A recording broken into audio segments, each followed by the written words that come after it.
Okay. ఈ రోజుకి ఛీ, ఈ రోజుకి ఏంటి అదే ఆ, ఈ రోజు క్లాస్ ఏంటి? In days 8 accounting policies, changes in accounting estimates and errors. ఓకేనా? చాలా పిల్ల బచ్చ చాప్టర్. ఆల్రెడీ మనం చాలా దగ్గరలో ఈ అకౌంటింగ్ ఎస్టిమేట్ పాలసీ ఏది రెట్రోస్పెక్టివ్ ఎఫెక్ట్ ఇస్తాము మీకు గుర్తుంటే, ఒకవేళ అకౌంటింగ్ ఎస్టిమేట్ చేంజ్ అయింది అనుకోండి, ప్రాస్పెక్టివ్ గానే చేంజెస్ చేస్తాం. కానీ అకౌంటింగ్ పాలసీ మారింది అనుకోండి, రెట్రోస్పెక్టివ్ చేంజ్ ఇస్తాం. Change in inventory valuation technique accounting policy. కానీ change in depreciation method accounting estimate. మీకు గుర్తుందా? ఇవన్నీ మనం మాట్లాడమా లేదా చెప్పండి. సో రకరకాల కాన్సెప్ట్ మాట్లాడాలి. లేదా యూస్ఫుల్ లైఫ్ మారింది, ఎస్టిమేట్ మారినట్టు. అంతేనా? సో ఇలాంటి వాటన్నిటికీ మనం ప్రాస్పెక్టివ్ గానే చేంజెస్ చేస్తాం. అలా మాట్లాడుకున్నాం, డిస్కస్ చేద్దాం క్లియర్ గా. ఏస్ లో కూడా అంతే. ఒకసారి జాగ్రత్త చూడండి. ఫస్ట్ అకౌంటింగ్ పాలసీ అంటే ఏంటో చెప్తున్నాడు. These are specific principles, bases, conventions, rules and practices applied in the preparation of financial statements. Policy అంటే ఒక ఫైనాన్షియల్ స్టేట్మెంట్ తయారు చేయడానికి ఒక స్టాండర్డ్ రూల్స్ ఉండాలా లేదా చెప్పండి. అంటే మనకంటూ మనం ఒక కంపెనీగా ఉండేటప్పుడు మనం ఇదిగో ఈ డిప్రిసియేషన్ అప్పుడు ఇలా ఫాలో అవుతాం, ఇదిగో ఈ పలానా చేసేటప్పుడు ఇలా చేస్తాం అని ఒక పర్టికులర్ పద్ధతులు ఉండాలా లేదా? ఆ పద్ధతులన్నీ మనం ఎక్కడ ఉంటాయంట? అకౌంటింగ్ పాలసీస్ లో. ఎగ్జాంపుల్, కాస్ట్ ఆఫ్ ఇన్వెంటరీకి ఫిఫో మెథడ్ వాడండి, వెయిటెడ్ యావరేజ్ వాడండి. లేదా పీపీఈకి ఇంటాంజిబుల్ అసెట్ కి కాస్ట్ మోడల్ వాడండి, రీవాల్యుయేషన్ మోడల్ వాడండి. ఇలాంటి చూడండి, మెజర్మెంట్ బేసిస్ ఇది, మెథడ్ కాదు. మీరు మళ్ళీ అనుకోగలరు, అదేంటి సార్ మీరు ఇందాక అన్నారు అది అకౌంటింగ్ ఎస్టిమేట్ అన్నారు అంటే, నేను చెప్పింది మెథడ్ ఆఫ్ డిప్రిసియేషన్. అంటే ఏంటి? Straight line method, WDV method, production units method, అది అకౌంటింగ్ ఎస్టిమేట్ అవుతుంది అని చెప్పాను. ఇక్కడ అది ఏం చెప్తున్నాడు? పీపీ మెజర్మెంట్ బేసిస్ అంటే కాస్ట్ మోడల్, రీవాల్యుయేషన్ మోడల్, రెండు మోడల్ ఉన్నాయి, గుర్తుందా? కాస్ట్ మోడల్ ఏం చేస్తారు చెప్పండి? మళ్ళీ మళ్ళీ రీవాల్యుయేషన్ లాంటి కాన్సెప్ట్ చేస్తాడా? చేయడు. రీవాల్యుయేషన్ మోడల్ ప్రతిసారి రీవాల్యుయేషన్ చేసి దానికి రీవాల్యుయేషన్ రిజర్వ్ పంపించడం, తగ్గిపోయినప్పుడు ఇంపైర్మెంట్ లాస్ లాగా, ఓకేనా, పిఎన్ఎల్ పంపించడం. లేదు ఒకసారి ఫస్ట్ పెరిగి తర్వాత తగ్గితే ఏం చేయాలి, ఇవన్నీ మనం మాట్లాడుకుందాం. ఓకేనా కాదా చెప్పండి? క్లియర్? ఒక అకౌంటింగ్ పాలసీ సెలెక్ట్ చేసేటప్పుడు కానీ అప్లై చేసేటప్పుడు కానీ తీసుకోవాల్సిన జాగ్రత్తలు ఏంటి? ఇఫ్ స్పెసిఫిక్ ఇండేస్ దానికి ఉందనుకోండి, entity shall apply accounting policy as determined by that Ind AS. అంటే ఇప్పుడు ఇదేంటి, ఇన్వెంటరీస్ కి వాడితే ఫిఫో వాడండి, లేదా వెయిటెడ్ యావరేజ్ వాడండి అని చెప్పారు. ఎక్కడైనా లిఫో వాడమని చెప్పిందా? చెప్పలేదు. సో అలాంటప్పుడు మనం అదే వాడాలి. మీరు దీన్ని రిఫ్లెక్ట్ చేస్తా, అసలు లిఫో ఎందుకు వాడతారు తెలుసా మీకు? లిఫో ఎందుకు వాడతారు, లిఫో వల్ల ఉపయోగం ఏంటో చెప్పండి. ఫిఫో వల్ల ఉపయోగాలు మీకు తెలుసు. పెరిషబుల్ గుడ్స్ ఉంటే ఫిఫో కదా వాడాలి. అప్పుడు మన లాస్ట్ ఫస్ట్ అలా వీలిపోతాయి కదా. లాస్ట్ ఇన్ ఫస్ట్ అవుట్ అంటే ఏంటి? గొడౌన్ లోకి లాస్ట్ మొన్న కొన్నవి ఏమి ఉన్నాయో అవి ఫస్ట్ ఇష్యూ చేసినట్టు వేస్తాం. ఫస్ట్ ఇన్ ఫస్ట్ అవుట్ అంటే ఫస్ట్ కొన్నది ఫస్ట్ వాడేసాం అని అనుకుంటాం. లిఫో ఎవరికి ఉపయోగపడుతుందో మీకు ఎప్పుడైనా తెలుసా? ఎప్పుడైనా ఆలోచించారా ఎందుకు అసలు ఈ లిఫో మెథడ్ వచ్చింది అని? రాజయ్యకి ఎదురు అదే అనుకున్నాను. చెప్పలేదా? లిఫో వల్ల ఉపయోగం ఏంటో తెలుసా?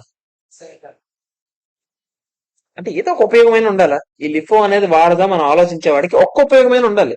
అఫ్ కోర్స్ దాంట్లో డిసడ్వాంటేజ్ ఎక్కువ ఉంటాయి. నేను ఇప్పుడు చెప్పబోయే ఉపయోగంలో కూడా డిసడ్వాంటేజ్ ఉంటుంది.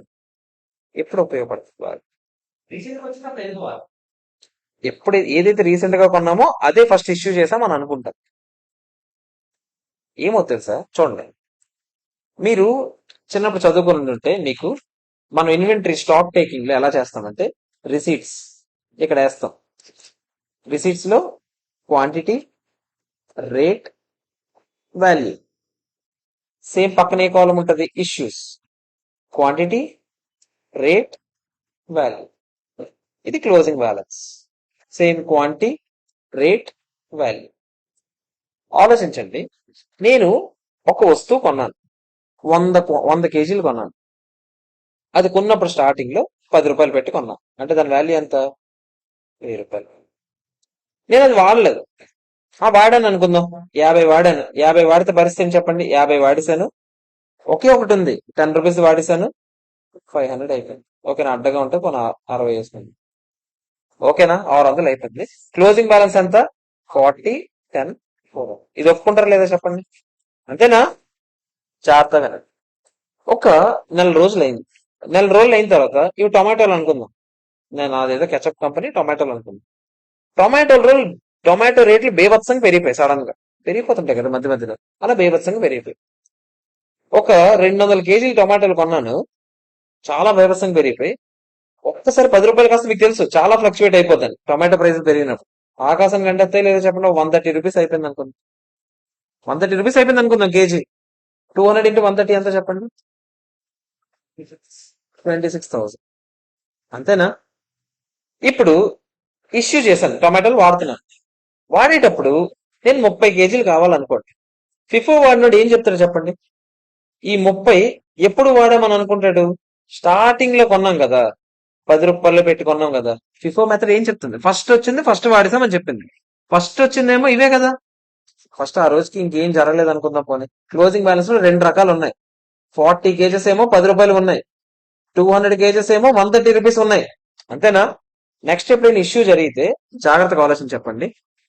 30 కేజీలు జరిగినప్పుడు ఫిఫో మెథడ్ ఏమంటాడు? 30 10 రూపాయలు జరిగాయి అంటాడు. లిఫో మెథడ్ ఏమంటాడు? 30 130 రూపాయలు జరిగాయి అని అంటాడు. అంతేనా కదా చెప్పండి? అంతేనా?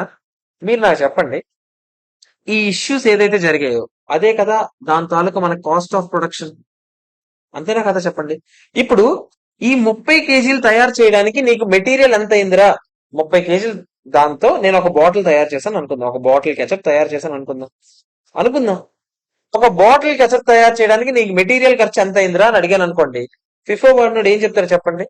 300 రూపీస్ అయిందని చెప్తాడు. కానీ లిఫో వాడినాడు ఏం చెప్తారు చెప్పండి? 130 ఇంటూ 30 ఎంత? 3,900 అయిందని చెప్తాడు. ఈ బాటిల్ వర్త్ 300 రూపాయలు అని అంటాడు వీడు, దీనికి అయిన ఖర్చు.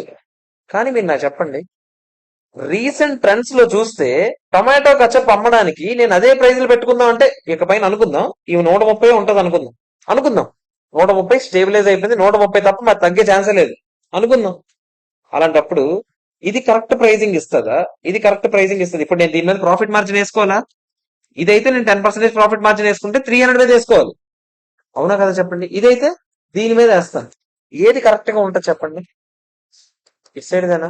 ఎందుకంటే బయట మార్కెట్ లో రేట్లు పెరిగిపోయి ఇప్పుడు రేట్లని రిఫ్లెక్ట్ చేసే కరెక్ట్ మెథడ్ ఏది ఇక్కడ? లిఫో మెథడేనా? ఇంతే, ఇది ఒకటే అడ్వాంటేజ్. ఇదే చాలా కష్టపడితే నాకు అర్థమైన అడ్వాంటేజ్. ఏది ఉంది, కానీ అడ్వాంటేజ్ ఏంటంటే, నువ్వు అడ్వాంటేజ్ ఏంటో చెప్పు నాకు లిఫోకి. లాస్ట్ వచ్చిందే ఫస్ట్. ఇప్పుడు దీంట్లో కూడా అల్టిమేట్ గా డిసడ్వాంటేజ్ ఉంటుంది. ఇలాగ వెళ్ళే కొద్దీ ఆ ఫస్ట్ 40 ఎప్పుడు మిగిలిపోతాయి, అవి ఎప్పటికీ మిగిలిపోతాయి. ఆహా, స్టోరేజ్ లో మీరు ఒకటి గుర్తుపెట్టుకోండి, ఆ 40 కేజీలు ఈ 200 కేజీలు టొమాటోలు కలిపిసాక ఈ టొమాటో ఇది అని చెప్పగలవేంటి? చెప్పలేవు. ఇదంతా బుక్స్ లోనే ఏం జరుగుతుంది అనేది. ఓకేనా? ఓల్డ్ స్టూడెంట్ ఆ 40 కేజీలు దాచి 200 వాడతామని చెప్పట్లేదు నేను. అన్ని కలిపేస్తావు. 2 టొమాటోలు కలిపాక అది 45 కొన్నా, ఇది ఎంత కొన్నా, ఇది ఎంత కొన్నా ఎలా చెప్తారు? ఎందుకు వెంకటలక్ష్మి చూడండి, అలా చెప్పలేము. ఓకేనా? ఇక్కడ మ్యాటర్ ఏంటి? ఇష్యూ ప్రైస్ ఏవైతే ఉన్నాయో కరెక్ట్ గా రిఫ్లెక్ట్ అవ్వాలంటే ఏ మెథడ్ ప్రిఫర్ చేస్తారు? లిఫో ప్రిఫర్ చేస్తారు జనరల్ గా. ఓకేనా? కానీ స్టాండర్డ్ అది అంతగా ఒప్పుకోవట్లేదు, సో అందుకే తీస్తారు. ఇప్పుడు మనం ఓన్లీ వాడితే ఫిఫో వాడాలి లేదా వెయిటెడ్ యావరేజ్ వాడాలి. అంటే ఫిఫోకి లిఫో కన్నా ఇంకా బెటర్ అయితే వెయిటెడ్ యావరేజ్, ఎందుకంటే అది వెయిట్స్ ని తీసుకుంటది కదా.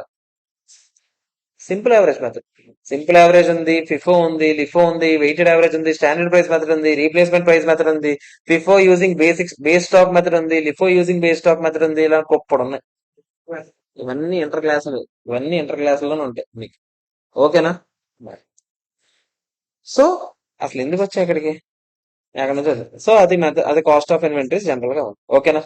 తర్వాత ఏం చెప్తున్నాడు? ఒక ఇండియస్ కనుక ఏదైనా మెథడ్ వాడమని చెప్తే మనం మూసుకొని ఏం చేయాలి? ఆ మెథడే వాడాలి. అదర్వైజ్ ఎంటిటీ ఏం చేయాలంట? Should refer the following sources in descending order. అంటే ముందు ఇవన్నీ ఒక్కొక్కటిగా చూడాలండి. ఏంటది?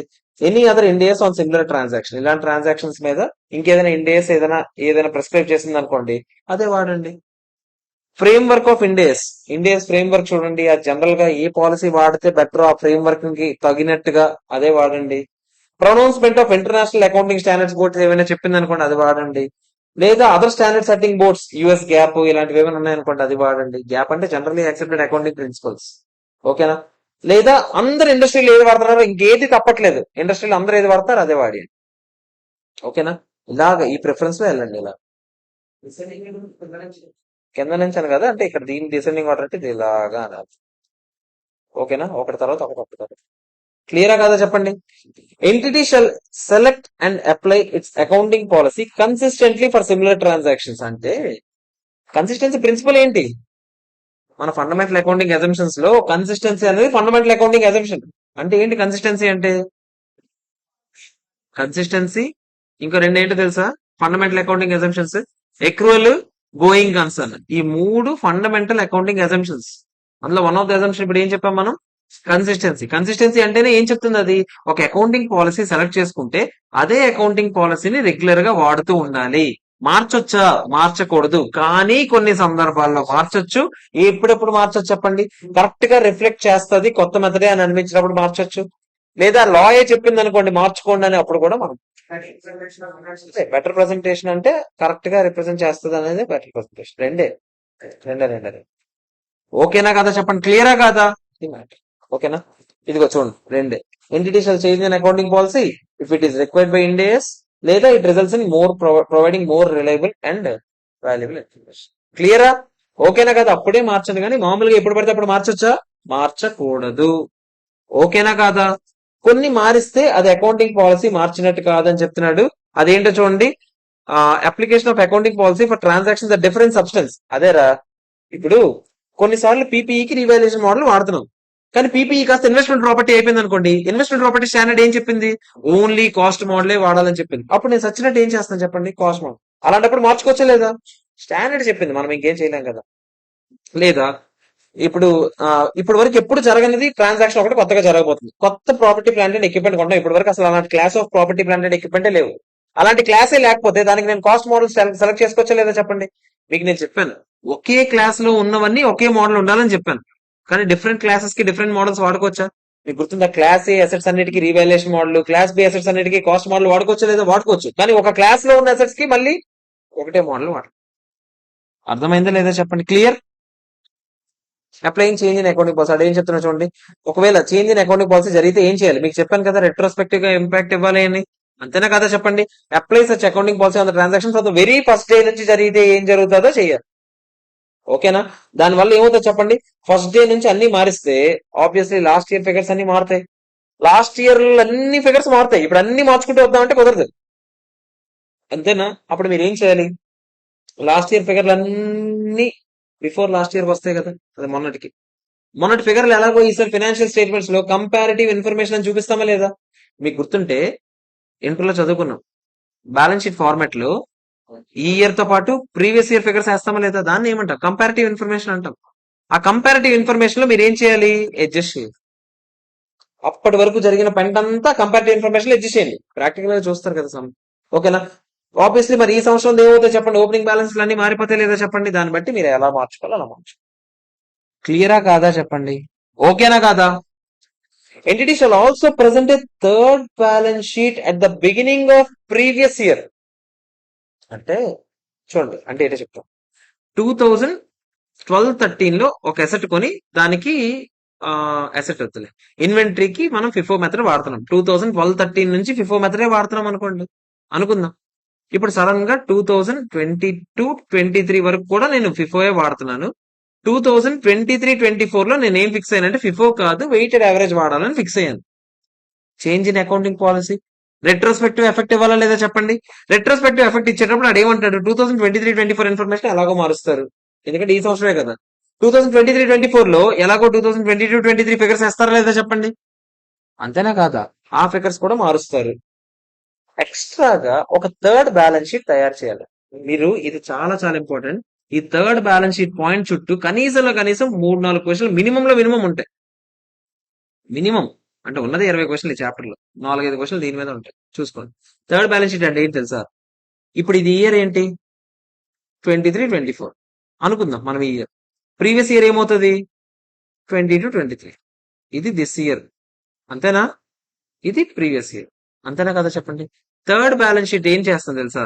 ఈ ప్రీవియస్ ఇయర్ బిగినింగ్ అంటే సింపుల్ గా చెప్పాలంటే 2021-22 ఎండింగ్ అనొచ్చా? దీని ఓపెనింగ్ బ్యాలెన్స్ షీట్ రా. అంటే దీని క్లోజింగ్ బ్యాలెన్స్ షీట్ అయినా కాదా చెప్పండి, అంతేనా కదా? ఆ బ్యాలెన్స్ షీట్ కూడా మార్చాలంట. ఎప్పుడు మార్చాలంట? ఈ ఇన్ఫర్మేషన్ కూడా ఎఫెక్ట్ అయ్యేలాగా ఉందనుకో నువ్వు చేసిన చేంజ్ ఇన్ అకౌంటింగ్ పాలసీ, అప్పుడు ఆ బ్యాలెన్స్ షీట్ కూడా మార్చాలి. ఇప్పుడు ఇన్వెంటరీ కొన్నావు, అన్ని ఇన్వెంటరీస్ అయిపోయాయి, అప్పుడు పాత ఇన్వెంటరీస్ అన్ని పోయాయి. ఓకేనా? మొన్న ఫిఫో మెథడ్ వాడుతున్నావు కదా, ఫిఫో మెథడ్ వాడినవాడు ఏం చేస్తారు చెప్పండి? First method. ఒకవేళ మొన్న రీసెంట్ ఇన్వెంటరీస్ మాత్రమే స్టాక్ లో ఉన్నాయి అనుకోండి, రీసెంట్ ఇన్వెంటరీస్ మాత్రమే స్టాక్ లో ఉంటే అప్పుడు ఇది ఒక్కటే ఎఫెక్ట్ అవుతుంది. అప్పుడు నేను ఇది ఒక్క బ్యాలెన్స్ షీట్ ఎలాగో నేను ఏం చేస్తాను, కంపారిటివ్ ఇన్ఫర్మేషన్ లో చూపిస్తాను. కాదు ఇది కూడా ఎఫెక్ట్ అయ్యేలాగా ఉందనుకోండి, క్లోజింగ్ స్టాక్ బ్యాలెన్స్ ఎఫెక్ట్ అయ్యింది అనుకుందాం, క్లోజింగ్ స్టాక్ బ్యాలెన్స్, అప్పుడు మీరు ఏం చేయాలి? ఈ బ్యాలెన్స్ షీట్ దీని క్లోజింగ్ అంటే దీని ఓపెనింగ్ అది కూడా తయారు చేసి ఇవ్వాలి. దాన్ని థర్డ్ బ్యాలెన్స్ షీట్ అంటాం. థర్డ్ బ్యాలెన్స్ షీట్ అంటే ఈ ఇయర్ కి లాస్ట్ ఇయర్ ఫిగర్స్ ఇస్తామా, ఆ లాస్ట్ ఇయర్ తాలూకు opening balance sheet. Last year opening అంటే 22-23 ఓపెనింగ్ అంటే ఏంటి, 21-22 క్లోజింగ్ అని అర్థం. బ్యాలెన్స్ షీట్ లో సైడ్ చూపించుకోవాలి.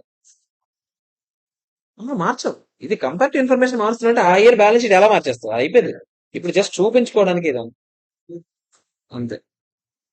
ఓకేనా కదా? ఇక్కడ చూడండి, entity shall also present a third balance sheet at the beginning of previous year if retrospective application has an effect on the items of balance sheet at the beginning of previous year. అంటే దీన్ని కూడా effect చేసే విధంగా ఉంటే, దాని closing figures లేదా దీని opening figures effect చేసేలాగా ఉంటే అప్పుడు థర్డ్ బ్యాలెన్స్ షీట్ వేయండి, లేకపోతే అన్ని మూసుకుని కూర్చోండి. ఒకటే బ్యాలెన్స్ షీట్ కంపారిటివ్ ఇన్ఫర్మేషన్ ఇవ్వండి చాలు.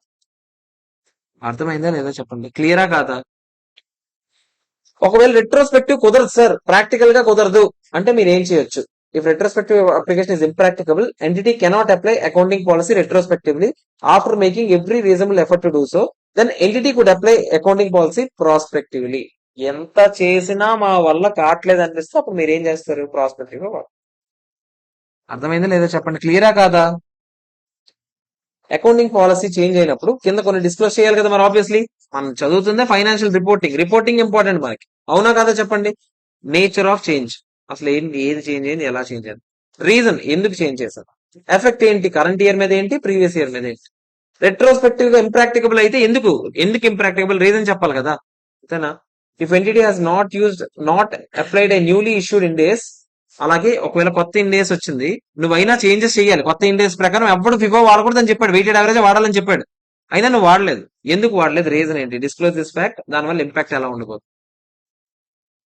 అర్థమైందా లేదా చెప్పండి, క్లియరా కాదా? ఇదంతా ఏంటి? Accounting policy. ఆబ్వియస్లీ ఆపోజిట్ ఏంటి? Accounting estimate.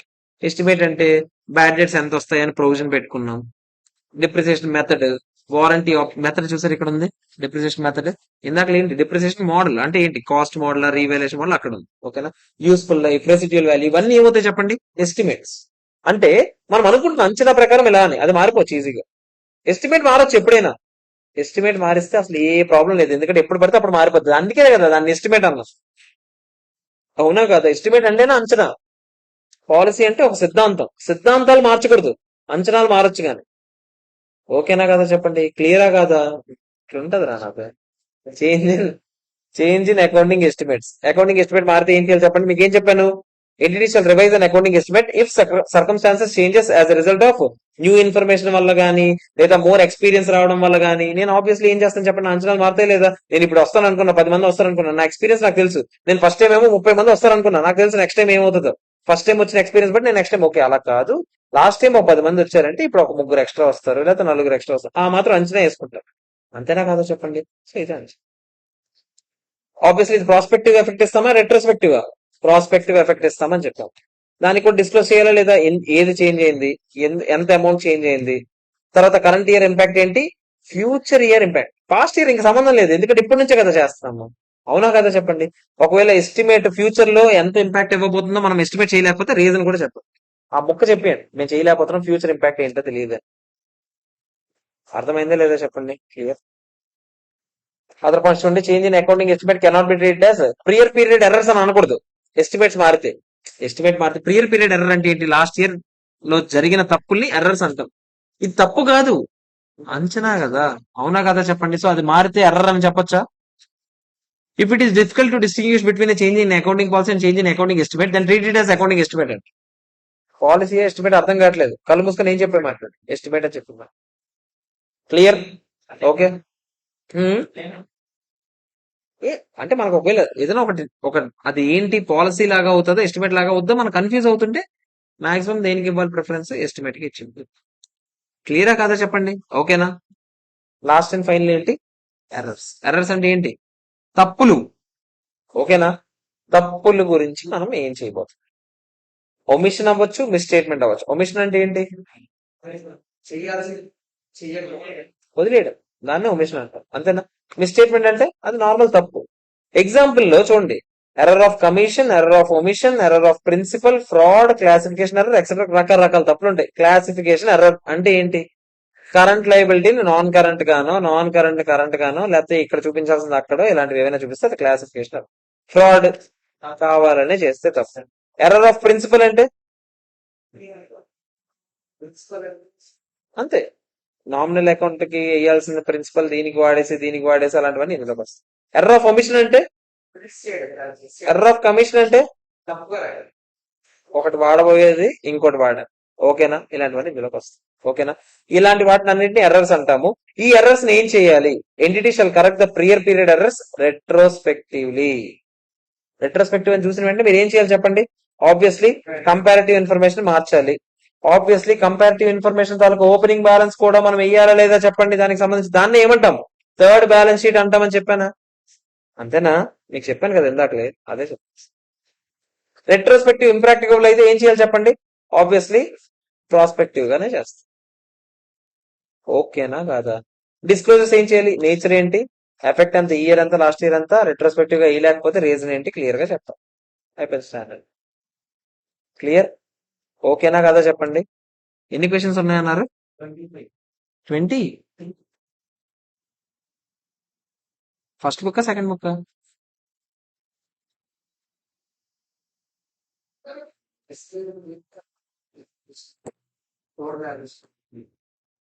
అంతే, థర్డ్ బ్యాలెన్స్ షీట్ అయినా మిగతాదంతా సేమ్ ఒకలాగా.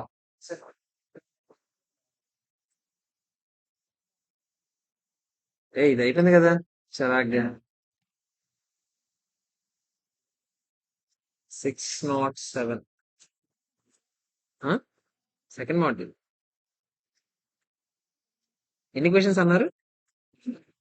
20? 23యా? కాదే, వెంకటలక్ష్మి ఎన్ని ఉన్నాయన్నారు ఎక్కడారు?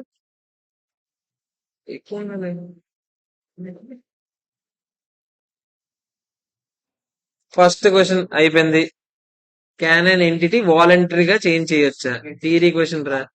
మార్చొచ్చు, కానీ మార్చాలనుకుంటే ఇండియస్ రిక్వైర్మెంట్ అయినా ఉండాలి, లేదా అది వాలంటరీ చేంజ్ అంటే ఇండియస్ రిక్వైర్మెంట్ కాదని అర్థం.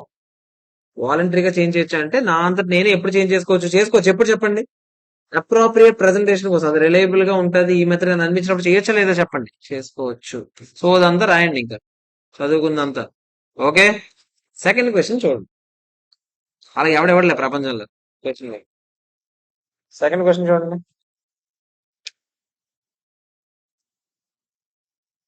Entity ABC acquired a building for its administrative purpose.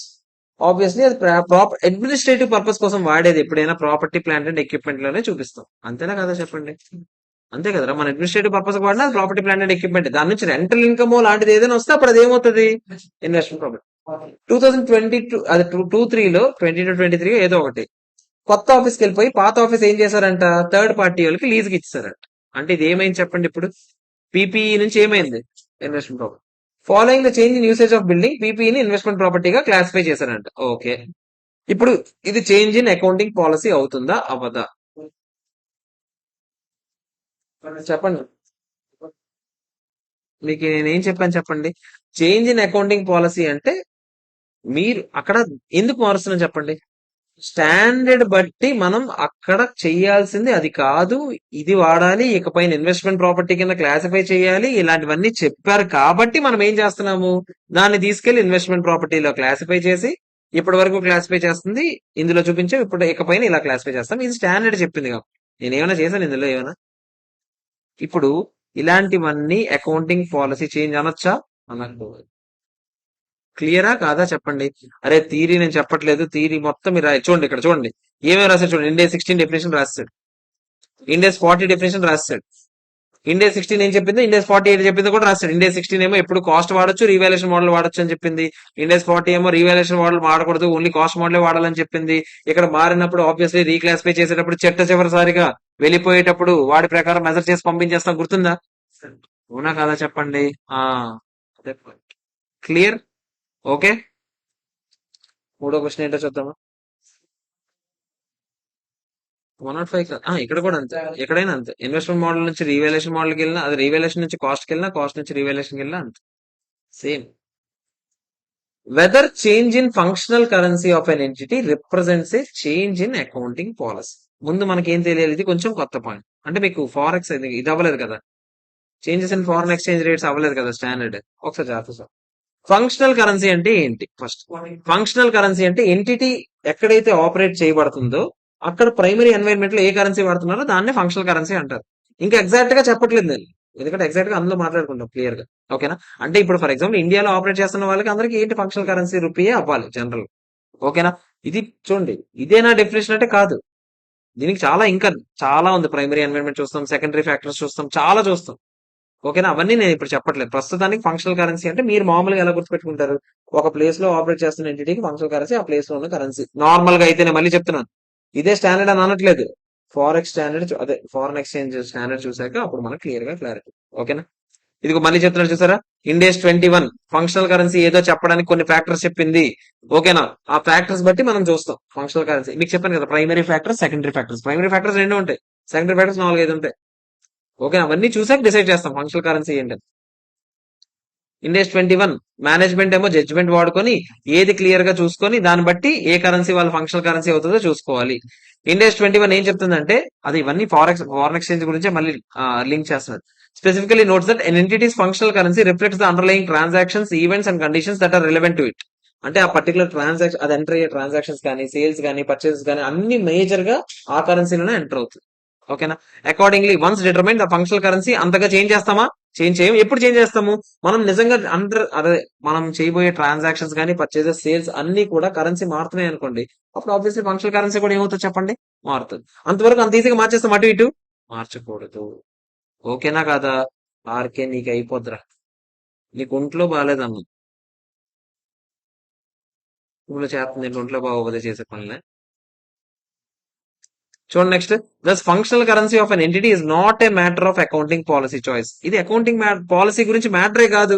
Functional currency నాది ఇది ఇది అని నేనేమో పాలసీ పెట్టుకోవడానికి కుదరదు. ఫంక్షనల్ కరెన్సీ ఏదని చెప్పింది ఎవరు? స్టాండర్డ్ చెప్పింది. సేమ్ ఇందాక లాగా ఇన్వెస్ట్మెంట్ ప్రాపర్టీ ఉందా, ఇన్వెస్ట్మెంట్ ప్రాపర్టీకి మన ఇష్టమా? ప్రాపర్టీ, ప్లాంట్ అండ్ ఎక్విప్మెంట్ అయితే ఎలాగా, ఇన్వెస్ట్మెంట్ ప్రాపర్టీ అయితే ఎలాగా అని స్టాండర్డ్ చెప్పింది కాబట్టి మనం మూసుకొని చేస్తున్నాం. అవునా కదా చెప్పండి? మరి అలాంటప్పుడు in view of the above, a change in functional currency మారితే it does not represent a change in accounting policy. So accounting policy లాగా అది తీసుకోకూడదు. ఓకేనా కాదా చెప్పండి? Therefore does not apply for such change. Index 21 ఏం చెప్తుంది?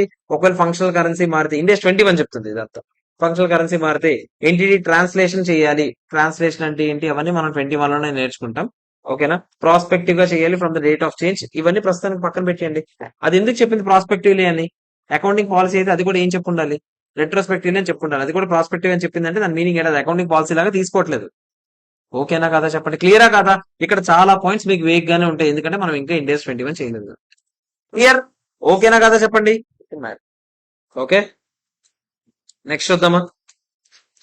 An entity developed one of its accounting policy by considering a pronouncement of overseas national standard setting body ప్రకారం చేసిందంట. ఓకే, అలా పర్మిసిబుల్ ఏనా కాదా?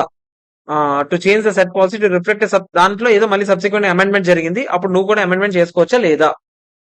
మీకు అమెండ్మెంట్ ఎప్పుడైనా చేయాలంటే రెండు చెప్పాను. అమెండ్మెంట్ గురించి మాట్లాడుతున్నాను. అమెండ్మెంట్ 2 సార్లు ఏంటి చెప్పండి? ఇండేస్ చెప్తే చేయండి, లేదా రిలయబుల్ ఇన్ఫర్మేషన్ ఉంటుంది ఇలా చేస్తేనే అని అనిపిస్తే చేయండి, లేకపోతే మార్చొచ్చా? మార్చుకోండి. అక్కడ ఏం చెప్తున్నా చూడండి. Options of India's that specifically so and so. Clear గా ఇండియాస్ లో అయితే ఏం చెప్పలేదు. సో మీరు ఒకవేళ ఇండియాస్ లో ఏం చెప్పకపోతే మీరు అప్పుడు ఏం వాడుకోవచ్చు అని చెప్పాను? ఇంటర్నేషనల్ అకౌంటింగ్ స్టాండర్డ్స్ బోర్డు తాలూకా ప్రొనౌన్స్మెంట్స్ వాడుకోవచ్చు. ఇలాంటివన్నీ చెప్పాను లేదా? మీకు కొన్ని లిస్ట్ ఇచ్చాను కదా, తర్వాత అవన్నీ వాడుకోవచ్చు. ఈ ఫాలోయింగ్ అన్ అమెండ్మెంట్ ఏదైనా జరిగితే మనం కూడా అకౌంటింగ్ పాలసీ మార్చొచ్చా లేదా? మార్చొచ్చు. As such a change is a voluntary change. It can be made only if it results in information that is reliable and more relevant. అంటే మీరు నిజంగా దాని వల్ల మీరు మోర్ రిలయబుల్ గా ప్రజెంట్ చేయగలరు అని నమ్మకం ఉన్నప్పుడే మీరు ఏం చేయాలి, ఆ అకౌంటింగ్ పాలసీ మార్చాలి అనే స్టెప్ తీసుకోగలరు, లేకపోతే అన్ని మూసుకొని కూర్చోవాలి. అర్థమైందా లేదా చెప్పండి, క్లియరా కాదు? క్వశ్చన్ ఏంటి అంటే, మనం ఇంటర్నేషనల్ అకౌంటింగ్ స్టాండర్డ్స్ బోర్డు చెప్పిన ప్రొనౌన్స్మెంట్ ప్రకారం ఒకటి ఫాలో అవుతుంది. ఎందుకంటే ఇండియాస్ ఏం చెప్పలేదు. ఇండియాస్ ఏం చెప్పకపోయినప్పుడు మనం అదర్ సోర్సెస్ వాడుకుంటామా లేదా? అలా వాడుకుంటుంది. ఇంటర్నేషనల్ అకౌంటింగ్ స్టాండర్డ్స్ బోర్డు ఇప్పుడు అలా కాదు ఇలా వాడండి అని చెప్తుంది. మనోడు ఇప్పటికీ సైలెంట్ గానే ఉన్నాడు. అప్పుడు మీరు ఇది మార్చొచ్చా మార్చకూడదు అంటే, ఇప్పుడు ఇదైతే ఇండియాస్ చెప్పిన చేంజ్ కాదు, ఇంకొకటే చేంజ్ ఉంది. ఏంటది? మనం చేంజ్ చేయాలంటే బెటర్ రిలయబిలిటీ ఉండాలి, బెటర్ ప్రెజెంటేషన్ ఉండాలి. నిజంగా దానివల్ల మనకు కూడా బెటర్ ప్రెజెంటేషన్ వస్తుందంటే చేంజ్ చేయాలి, లేకపోతే అన్ని మూసుకుని కూర్చో. అర్థమైందా లేదా చెప్పండి, క్లియరా కాదా? ఓకే, ఇది direct question. Accounting policy revaluation model నుంచి కాస్ట్ మోడల్ మార్చొచ్చా? మార్చొచ్చు. ఎప్పుడు మార్చొచ్చు? బెటర్ ప్రెజెంటేషన్ కోసమైనా మార్చుకోవాలి, లేదా ఒకవేళ మీరు కొన్నిసార్లు normal property plant and equipment కాస్త investment property plant and equipment అయింది అనుకోండి, అప్పుడు పీపీ నుంచి ఆబ్వియస్లీ అదేమవుతుంది చెప్పండి, కాస్ట్ మోడల్కి వెళ్ళొచ్చా లేదా? సో ఇలాంటివన్నీ రాసుకోవచ్చా లేదా చెప్పండి. క్లియర్, డైరెక్ట్ క్వశ్చన్స్ రా. నెక్స్ట్ మళ్ళీ డైరెక్ట్ క్వశ్చన్. ఇండేస్ కొత్తగా ఒక ఇండేస్ రాబోతుంది, which is issued but not yet effective. దీని గురించి చెప్పాలా? నేను మీకు చెప్పాను డిస్క్లోజర్స్ లో, ఇది కూడా లాస్ట్ ఉంది. కొత్తగా ఒక ఇండేస్ వచ్చింది, అది ఎఫెక్టివ్ కాలేదు, కానీ అది వస్తే ఒకవేళ దానివల్ల ఇంపాక్ట్ ఎంత ఉంటుందో అది కూడా చెప్పాలా లేదా చెప్పండి. చెప్పాలి. సో ఇక్కడ చూడండి, ఒకవేళ కొత్త ఇండేస్ మీరు అప్లై చేయకపోతే, that has been issued but not yet effective. Effective కాదు కాబట్టి మీరు ఇంకా అప్లై చేయట్లేదు. మీరు ఏం చేయాలి? అప్లై చేయలేదనే విషయం, దీనివల్ల అప్లై చేస్తే ఇంపాక్ట్ ఎంత ఉంటుందో చెప్పాలా లేదా చెప్పండి. చెప్పాలి. అర్థమైందా లేదా? డైరెక్ట్ గా థియరీ బుక్ చదివితే సరిపోద్ది. ఓకేనా? క్లియర్. నెక్స్ట్ చూడండి, change in inventory cost formula మారితే అది అకౌంటింగ్ పాలసీ, అకౌంటింగ్ ఎస్టిమేట్. మీకు చెప్పాను ఆలోచన. ఇన్వెంటరీ కాస్ట్ ఫార్ములా అంటే ఫిఫో బిఫో వెయిట్, అదే లిఫో ఫిఫో వెయిటెడ్ యావరేజ్, అదేమవుతుంది? పాలసీ అవుతుంది. నేను మీకు చెప్పాను లేదా చెప్పండి. అంతేనా? నెక్స్ట్ 8th వన్ చూస్తారా. an entity has presented certain material liabilities, చాలా ఇంపార్టెంట్ లైబిలిటీస్ అంట, అవి నాన్ కరెంట్ గా చూపించామంట. For period up to 31st March వరకు నాన్ కరెంట్ గానే చూపించుకుంటూ వస్తున్నామంట. While preparing annual financial statements for the year ended 31st March 2002, management discuss that these liabilities should have been classified as current. అప్పటి నుంచే current అని చూపించాలని ఇప్పుడు తెలిసింది. ఓకేనా కాదా చెప్పండి. ఎర్రర్ కాదు, అప్పుడే ఎర్రర్ వరకు వెళ్ళిపోకండి. ఒకసారి చూడండి ఫస్ట్. అదే ఇప్పుడు అది పక్కన పెట్టండి, అదే లెక్కని ఏ ఎర్రర్ అని అడుగుతున్నాడా కాదా కాదు. ఇప్పుడు క్వశ్చన్ క్లాసిఫికేషన్ ఎర్రర్ అని అడగట్లేదు, ఇది ఏంటో చూద్దాం. Management intense to restate the comparative amounts for the prior period presented. అంటే పాతవి కూడా మళ్ళీ మారుద్దాం అనుకున్నారు. కంపారిటివ్ ఇన్ఫర్మేషన్ మార్చాలా లేదా చెప్పండి. మార్చాలి ఆబ్వియస్లీ. ఎందుకంటే ఇప్పుడే మీరు అన్నారు అది క్లాసిఫికేషన్ ఎర్రర్. క్లాసిఫికేషన్ ఎర్రర్ అయితే ఆబ్వియస్లీ మీరు ఏం చేయాలి చెప్పండి, ఈ ఇయర్ లో మార్చాలి. లాస్ట్ కంపారిటివ్ ఇన్ఫర్మేషన్ లో కూడా అది నాన్ కరెంట్ లో చూపించొచ్చా? ఇంకా చూపించకూడదు, కరెంట్ లో చూపించాలి. అంతేనా? తర్వాత ఏమంటున్నాడు, would the entity need to present a third balance sheet వేయాలా లేదా? నేను మీకు ఏం చెప్పాను చెప్పండి. థర్డ్ బ్యాలెన్స్ షీట్ ఎప్పుడు వేయాలి చెప్పండి, ఆ ఓపెనింగ్ బ్యాలెన్స్ కూడా ఎఫెక్ట్ అయ్యేలాగుంటే వేయాలి. ఇప్పుడు మనం ఏ ఇయర్ లో ఉన్నాము? 31st March 2001 వరకు తప్పు చేసుకుంటూనే వచ్చాం. అప్ టు అంటున్నాడంటే అప్పటి వరకు తప్పు చేసుకుంటూనే వస్తున్నామా లేదా చెప్పండి. అప్పటి వరకు తప్పు చేసుకుంటూనే వస్తున్నాం. మనం ఇప్పుడు ఎక్కడున్నాము? మనం ఎక్కడ ఉన్నాం? 31st March 2002 లో ఉన్నాం. అంతేనా కదా చెప్పండి. 31st March 2002 కి అయితే మనం ఎలాగో మారుస్తాము, 31st March 2001 కూడా మనం ఎలాగో మారుస్తాం, నాన్ కరెంట్ నుంచి కరెంట్ కి. అంతేనా కదా చెప్పండి. ఆలోచించండి, దాని ఓపెనింగ్ బ్యాలెన్స్ షీట్ ఇంపాక్ట్ ఉంటుందా ఉండదు? ఆలోచించండి, ఆలోచించండి రా. నాకు అసలు ఒకటి చెప్పండి, ఆ ఓపెనింగ్ బ్యాలెన్స్ షీట్ లో నాన్ కరెంట్ గా ఉందా కరెంట్ గా ఉందా? ఓకే, కరెంట్ అంటే ఏంటి? విత్ ఇన్ 1 year లో రియలైజ్ అయ్యేది కరెంట్, రియలైజ్ అయ్యేదో పేమెంట్ జరగబోయేదో. ఇక్కడ జాగ్రత్తగా చూడండి మీ ఆన్సర్ ఎలా మారుతుంది అని. నేను అదే అనుకుంటున్నాను ఆన్సర్. ఒకసారి చూడండి ముందు, నేను అదే third balance sheet present third balance sheet as కంపారిటివ్స్. యాక్చువల్గా అయితే మార్చకూడదు. ఎందుకు చెప్పినా, నేను ఎందుకు మార్చకూడదు అని చెప్తున్నా ఒకసారి చూడండి. ఇప్పుడు 31st అంటే నేను లాజికల్ గా వెళ్తున్నాను. 31st March 2001 వరకు ఆల్రెడీ బ్యాలెన్స్ షీట్ అయిపోయిందా? 31st March 2002 కి బ్యాలెన్స్ షీట్ అయిపోతున్నామా? 31 మార్చ్ 2001 కి ఒక లైబిలిటీ ఉంది, అది మనం నాన్ కరెంట్ లో చూపించాలి. అది కరెంట్ లో చూపించుండాల్సింది అని ఇప్పుడు తెలిసింది. అందుకే నేను ఏం చేశాను, ఈ పక్కనే కంపారిటివ్ ఇన్ఫర్మేషన్ వేస్తాను కదా, 31 మార్చ్ 2001ది. అవునా కాదా చెప్పండి? ఆ కంపారిటివ్ ఇన్ఫర్మేషన్ లో అది నాన్ కరెంట్ లో కాదు, కరెంట్ లో ఉండాలని చూపిస్తున్నా. అదే కదా మీరు అన్నది. దాని ముందు కూడా అది నిజంగా అప్పుగానే ఉందనుకోండి, 31 మార్చ్ 2000 కూడా అది ఇంకా అప్పుగానే ఉందనుకోండి, మీరు నాకు చెప్పండి, అక్కడి నుంచి ఇక్కడికి 1 ఇయర్ అయిపోయిందా?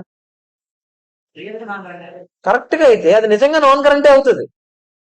మీరు ఆలోచించండి రా, 31 మార్చ్ 2000 కి అది ఏ లైబిలిటీ అయి ఉండాలి? నాన్ కరెంట్ అయి ఉండాలి లెక్క ప్రకారం. అంతేనా కాదా చెప్పండి? ఇదేనా లాజిక్? ఇప్పుడు చెప్ ఏముందనంటే ముందర ఉంటేనే, ముందర ఉంటేనే. అరే ముందు నుంచి నాన్ కరెంట్ అవుద్ది. ఎప్పుడైనా నాన్ కరెంట్ కరెంట్ కి మారిపోద్ది. ఎప్పుడు తెలుసా? ఎప్పుడైతే నీకు 1 ఇయర్ లోనే కదా, మరి అప్పుడు ఇక్కడ 1 ఇయర్ లోనే జరగబోతుంది. ఫర్ ఎగ్జాంపుల్ సెటిల్మెంట్ 31 డిసెంబర్ 2001 లో జరగబోతుందిరా. అప్పుడు నువ్వు ఇక్కడ ఏం చూపించి ఉండాల్సింది? కరెంట్ చూపించి ఉండాల్సింది. నువ్వేం చూపించావు? నాన్ కరెంట్ చూపించావు. అందుకే ఇప్పుడు నేనేం చేయమన్నాను, అలా కాదు కరెంటే చూపించు అని చెప్పాను, కంపారిటివ్ ఇన్ఫర్మేషన్. ఆ రోజుకి చెప్పు, 31 మార్చ్ 2000 అదేంటి? 2000కి అదేంటి? కరెంటా నాన్ కరెంటా? నాన్ కరెంటే. అవునా కదా చెప్పండి?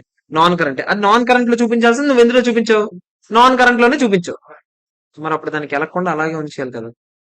అంతేనా కదా చెప్పండి? ఆ ఇది ఒక్కటే మార్చాలి, ఇది మార్చకూడదు. అది నా లాజిక్. ఏ లాజిక్ తో చెప్పాడంటే, మీరు కరెంట్ నాన్ కరెంట్ క్లాసిఫికేషన్ ఎప్పుడు 12 months ఒకటే చూడు, ఇంటెన్షన్ కూడా చూస్తారు. మీ ఇంటెన్షన్ వెంటనే డిస్పోజ్ చేసేద్దాం అనేటట్టుగా ఉంటే, వెంటనే సెటిల్ చేసేద్దాం అని అంటుంటే అది కరెంట్ అవుతుంది. మీ ఇంటెన్షన్ కనుక లాంగ్ రన్ లో హోల్డ్ చేద్దాం అని ఉంటే అదేమవుతుంది? నాన్ కరెంట్ అవుతుంది. ఓకేనా? మీ ఇంటెన్షన్ కనుక ముందు నుంచే కరెంట్ అయి ఉన్నదేమో, స్టార్టింగ్ నుంచే, అప్పుడు దాన్ని అంటే మనసు బట్టి కాకుండా, అంటే లాజిక్ వాడట్లేదు, మనసు బట్టి కాకుండా నార్మల్ గా చెప్తున్నాడు. అక్కడ నుంచి కరెంట్ కూడా అయి ఉండాలి అని ఆడే చెప్పేస్తున్నాడు కదా, అందుకని కరెంట్ అని చేస్తున్నట్టున్నాడు. ఒకసారి చూద్దాం, ఆడ ఆన్సర్ చదువుతాం. ఇప్పుడు నేను చెప్పింది అర్థమైందా? అదే ఉంటే అదే చెప్తున్నాను కదా, నేను 12 months పాయింట్ మీద లాజిక్ చెప్పాను నేను. ఓకేనా? ఇది ఏం చెప్పాడు ఒకసారి చూద్దాం. రికాగ్నిషన్ మెటీరియల్ ఎర్రర్స్ ఉండొచ్చు. ఎర్రర్స్ గురించి మొత్తం చెప్తున్నాడు. ఎర్రర్స్ తర్వాత ఎప్పుడైనా జరగవచ్చు, దాన్ని ఏమంటాం? ప్రియర్ పీరియడ్ ఎర్రర్స్ అంటాము. అవన్నీ చెప్తున్నాడు. రీక్లాసిఫికేషన్ ఆఫ్ లైబిలిటీ కూడా ఏమవుతుంది? ఎర్రరే అవుతుంది. అకార్డింగ్లీ ఫైనాన్షియల్ స్టేట్మెంట్స్ ఆబ్వియస్లీ ఏం చేస్తాం? కంపారిటివ్ ఇన్ఫర్మేషన్ మొత్తం మారుస్తాం. ఇదంతా okay. India's one requires that third balance sheet కూడా వేయాలి. యాజ్ ఎట్ ద బ్యాలెన్స్ ఎప్పుడు వేయాలి? If it makes a retrospective restatement and the restatement has a material effect on the information in the balance sheet at the beginning of the preceding period. Preceding period యొక్క beginning dates రోజు కూడా material effect ఉంటే దానివల్ల అది ఖచ్చితంగా వేయాలి. Accordingly వేయాలని చెప్తాడు అంతే. ఇక్కడ వేయాలి అని చెప్తాడు, కానీ లాజికల్ గా వెళ్తే వేయకూడదని అంట. అర్థమైందా? ఓకేనా కాదా చెప్పండి? నేను చెప్పింది ముక్క అర్థమైందా? నేను అంటుంది లాజిక్ క్లియరా కాదా చెప్పండి. ఓకే. ఏది? From non current to current amounts be considered to be correction. Comparative information లో కూడా మార్చాలి అంటున్నాను నేను అంతే. Would this reclassification from non current to current would be considered to be correction of error? Non current నుంచి current కి వెళ్తే, current కి మారుస్తుంటే అది ఎర్రరే కదా. కరెక్షనే కదా, కరెక్షనే, కరెక్షనే కదా ఇప్పుడు నువ్వు చేస్తుంది. కంపారిటివ్ ఇన్ఫర్మేషన్ లో మార్చామంటే దాని అర్థం ఏంటి? కరెక్ట్ గా క్లాసిఫై చేస్తున్నాం. అది ఎర్రర్ కరెక్షన్ అయినా కాదా అనేది దాని ఉద్దేశం. కరెక్షన్ ఆఫ్ ఎర్రర్ అంటే అందులో ఏదో ఉద్దేశం లేదు. ఎర్రర్ ఎర్రర్ ఒకటి ఉందా లేదా? ఉంది. ఆ ఎర్రర్ ని ఇప్పుడు కరెక్ట్ చేస్తున్నట్టేనా కాదా? చేసుకోండి. ఆ, ఏ ఫైనాన్షియల్స్ మారు? ఏవి మారు? ఏ ఫైనాన్షియల్స్ మారాల్సిన రూల్ ఉందేంటి? నేను ఎర్రర్ అంటే దానివల్ల ఫైనాన్షియల్ ఇంపాక్ట్ ఉండాలని రూల్ ఉందా ఏంటి? అలా ఏం లేదు. ఫైనాన్షియల్ ఇంపాక్ట్ ఉండాలని నేను ఎక్కడైనా చెప్పాను? ఆ, చేయలేము అంతే. అది చేంజ్ అవ్వదు. ఆ? మరి ఇప్పుడు ఎంతవరకు చేస్తుంది, మరి ఎందుకు కంపారిటివ్ లో చూపిస్తున్నా? కంపారిటివ్ లో చూపించిన రీజన్ ఏంటి? అప్పటి వరకు జరిగిన ఇంపాక్ట్ అంతా తీసుకొచ్చి కంపారిటివ్ లో చేస్తావు. మరి దాని అర్థం ఏంటి? నువ్వు లాస్ట్ ఎవడు మార్చలేడు, అలాగైతే ఎప్పటికీ కరెక్షన్ కాదు. అప్పుడు నువ్వు ఏది మార్చలేవు అయితే నీ లెక్క ప్రకారం. ఇదే కరెక్షన్. కరెక్షన్ అంటే ఎప్పటికైనా కరెక్ట్ గా చూపించడం. కరెక్షన్ అంటే అదే. అర్థమైందా లేదా చెప్పండి. క్లియర్. నెక్స్ట్ ఫస్ట్ క్వశ్చన్ చూద్దామా. ఎన్ని అయ్యాయి? 8 అయ్యాయా? ఇంకెన్ని ఉన్నాయి? 15. అంతేనా? చూడండి ఒకసారి. ఫస్ట్ క్వశ్చన్ ఏంటో చిన్న చిన్న ఉన్నాయి. Carpet retail outlet sells and fits carpet to the general public. కార్పెట్లు అమ్ముతామంట. Recognises revenue when the carpet is fitted which on an average 6 weeks. 6 weeks తర్వాత జనరల్ గా కార్పెట్ ఆడికి ఫిట్ చేసి ఇస్తామంట. Sorry, after the purchase of carpet. Carpet purchase చేశాక అక్కడ నుంచి 6 మంత్స్, 6 వీక్స్, 6 వీక్స్ తర్వాత మనం రెవెన్యూ రికాగ్నైజ్ చేస్తాం. It then decides to subcontract the fitting of carpets to self employed fitters. ఇంకోళ్ళకి సబ్ కాంట్రాక్ట్ ఇచ్చేస్తున్నామంట. It no recognise the revenue at the point of sale of carpet. మరి అంతే కదా, sub contract ఎప్పుడైతే నేను carpet కొని sub contractor ఇస్తానో అప్పుడు వెంటనే రికాగ్నైజ్ చేస్తున్నానంటే. ఎందుకు చెప్పండి? నా పెర్ఫార్మెన్స్ ఆబ్లిగేషన్ తీరిపోయినట్టేనా కదా చెప్పండి. తీరిపోయింది. ఇప్పుడు ఇది చేంజ్ ఇన్ అకౌంటింగ్ పాలసీ అవుతుందా లేదా? ఇది రెవెన్యూ రికాగ్నిషన్ లో మనం ఏం చెప్పాము? పెర్ఫార్మెన్స్ ఆబ్లిగేషన్ అయిపోయిన వెంటనే రెవెన్యూ రికాగ్నైజ్ చేయండి అని చెప్పాం. ఒకప్పుడు అయితే నీ పెర్ఫార్మెన్స్ ఆబ్లిగేషన్ 6 వారాల తర్వాత తీరుతుంది, అంతేనా? అందుకే 6 వారాల తర్వాత రెవెన్యూ రికాగ్నైజ్ చేస్తాను. ఇప్పుడు ఎప్పుడైతే నువ్వు సబ్ కాంట్రాక్టర్ కి ఇచ్చావో వెంటనే తీరిపోయినట్టేనా కదా చెప్పండి. తీరిపోయినట్టు. సో ఇది అకౌంటింగ్ పాలసీ అన్నట్ట. ఇండియాస్ ఏదో చెప్పింది దాన్ని పాటిస్తున్నాం అంతే. ఇది అకౌంటింగ్ పాలసీ లాగా అవుతుందా? అవ్వదు. అదే కదరా మనం చదువుకున్నది. అంతేనా కాదా చెప్పండి. నెక్స్ట్ థర్డ్, ఇదే డైరెక్ట్ గా ఎప్పుడెప్పుడు థర్డ్ బ్యాలెన్స్ షీట్ వేయాలి మీకు చెప్పాను కదా. ఎప్పుడైనా పాతవి కూడా ఇంపాక్ట్ ఇచ్చేలాగా ఉన్నదనుకోండి, అప్పుడు మనం ఏం చేస్తాం చెప్పండి. మెటీరియల్ ఇంపాక్ట్ ఉంటే దాని తాలూకు ఓపెనింగ్ బ్యాలెన్స్ షీట్ కూడా వేస్తాం లేదో చెప్పండి. దాని థియరీ క్వశ్చన్. క్లియర్. ఓ, క్వశ్చన్ ఎంత ఉంది, ఆన్సర్ ఎంత ఉంది ఏంటో చూడండి. Third question. అకౌంటింగ్ పాలసీ మార్చారంటారా? డెప్రిసియేషన్ కోసం మార్చారంట. So as to apply more fully a components approach while at the same time adopting the revaluation model. Estimate కాదు చూడండి ఒకసారి. అంటే వాళ్ళు ఏం చేస్తున్నారు చూడండి. రీవాల్యుయేషన్ మోడల్ అంటే కాస్ట్ మోడల్ నుంచి రీవాల్యుయేషన్ మోడల్కి వచ్చారు. పాలసీయే కదా, మోడల్స్ మారు. తర్వాత ఏం జరిగింది? ఆ అప్పటి వరకు కాంపోనెంట్ అప్రోచ్ వాడలేదంట. కాంపోనెంట్ అప్రోచ్ అంటే కాంపోనెంట్ అకౌంటింగ్ అంటే ఏంటో చెప్పండి. మీకు చెప్పాను. ఫ్యాక్టరీ సెపరేట్ గా పైన షెడ్ వేరేగా డిప్రిసియేషన్ వేయడం. ఏరోప్లేన్ లో టర్బైన్ ఒక్కదానికి వేరేగా డిప్రిసియేషన్ వేయడం. టర్బైన్ అయినా ఏదో ఒక పార్టీకి వేరేగా డిప్రిసియేషన్ వేయడం. ఇలాంటివన్నీ చేసామా లేదా చెప్పండి. అసెట్ రికార్డ్ సఫిషియెంట్ గా లేవంట కాంపరెన్స్ అప్రోచ్ రెట్రోస్పెక్టివ్ గా వేయడానికి. ఎందుకు చెప్పండి. ఇప్పుడు ఈ అప్రోచ్ మార్చడం వల్ల ఇది పాలసీ మారినట్టే. పాలసీ మారితే రెట్రోస్పెక్టివ్ ఎఫెక్ట్ ఇవ్వాలి. రెట్రోస్పెక్టివ్ ఎఫెక్ట్ ఇవ్వాలంటే అప్పుడు ఎప్పటి నుంచో కొన్న కాంపరెన్స్ వాళ్ళకి ప్రతి డీటెయిల్స్ ఉండాలి నీ దగ్గర. అవి దొరకలేదండి. ఇంప్రాక్టికబుల్ రా. రెట్రోస్పెక్టివ్ ఇంప్రాక్టికబుల్ అయితే మనం ఏం చేస్తాం? అది జరిగింది ఆగదు. సో ఇన్ఫర్మేషన్ అయితే శుభ్రంగా లేదంట. హవెవర్ సర్వేలో కూడా సఫిషియెంట్ బేసిస్ లేదంట. ఎగ్జిస్టింగ్ రికార్డ్స్ కూడా సర్వేలో ఏదో దొరకలేదంట. సింపుల్ చెప్పండి, ఏది దొరకట్లేదు. ఓకేనా? డెల్టాస్ మేనేజ్మెంట్ ఇప్పుడు ఏం చేయాలో అర్థం కావట్లేదంట. ఇట్ ఈస్ నాట్ ప్రాక్టికబుల్ నాలే చెప్తున్నారంట. రెట్రోస్పెక్టివ్ వేయడం ఆర్ టు అకౌంట్ ఇప్పుడు ప్రాస్పెక్టివ్ గా వేయాలా లేదా అని ఆలోచిస్తున్నారంట. చేంజ్ ఫ్రమ్ కాస్ట్ మోడల్ నుంచి రీవాల్యుయేషన్ మోడల్ కూడా ఆబ్వియస్లీ కాస్ట్ మోడల్ నుంచి రీవాల్యుయేషన్ మోడల్ మారితే అది ప్రాస్పెక్టివ్ గా చేస్తున్నారంట. Also the change from cost model to revaluation model is required to be accounted for prospective అని చెప్తున్నాడు. అదేంటి, అది కూడా రెట్రోస్పెక్టివ్ గా చేయాలి. దేర్ఫోర్ మేనేజ్మెంట్ ఏమో ప్రాస్పెక్టివ్ గానే చేస్తున్నారంట.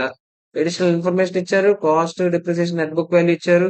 ప్రాస్పెక్టివ్ గా డిప్రిసియేషన్ ఎక్స్పెన్స్ ఇచ్చారు. వాల్యుయేషన్ ఎస్టిమేట్ వాల్యూ రకరకాలు ఇచ్చారు.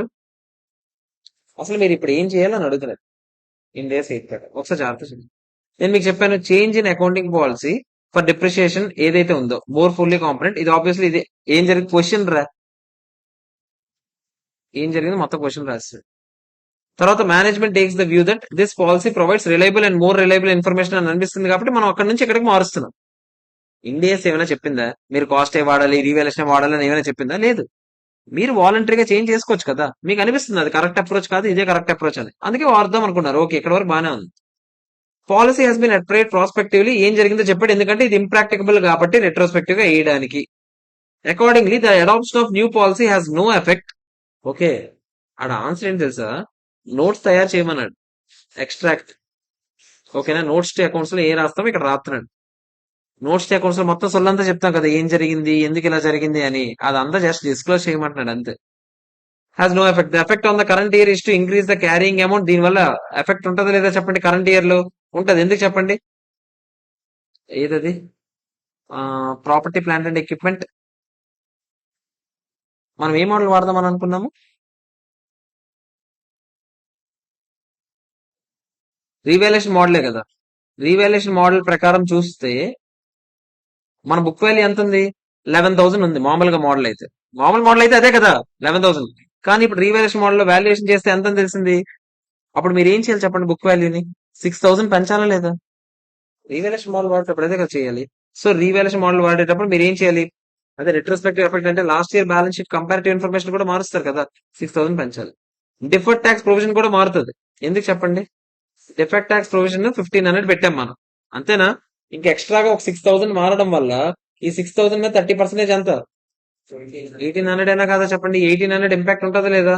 ఒక 1,800 డిఫర్డ్ ట్యాక్స్ ఇంపాక్ట్ కూడా ఉంటుంది. అంతే కదరా.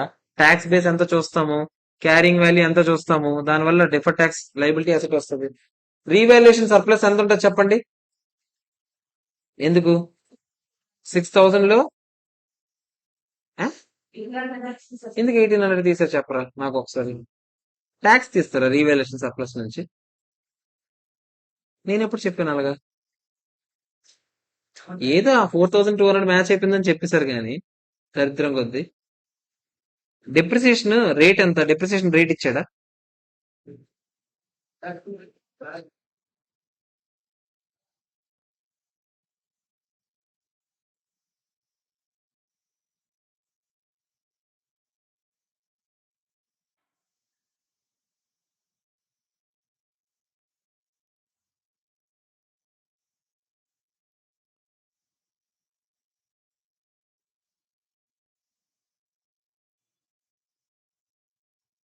డిప్రిసియేషన్ రేట్ ఏమి ఇవ్వలేదు. ఉమ్, ఇలాంటిది డైరెక్ట్ ఈ ఓన్లీ సమ్ ఉంటుంది చూడండి ఒకసారి. సేమ్ క్వశ్చన్ ఉంటుంది చూడండి ఒకసారి.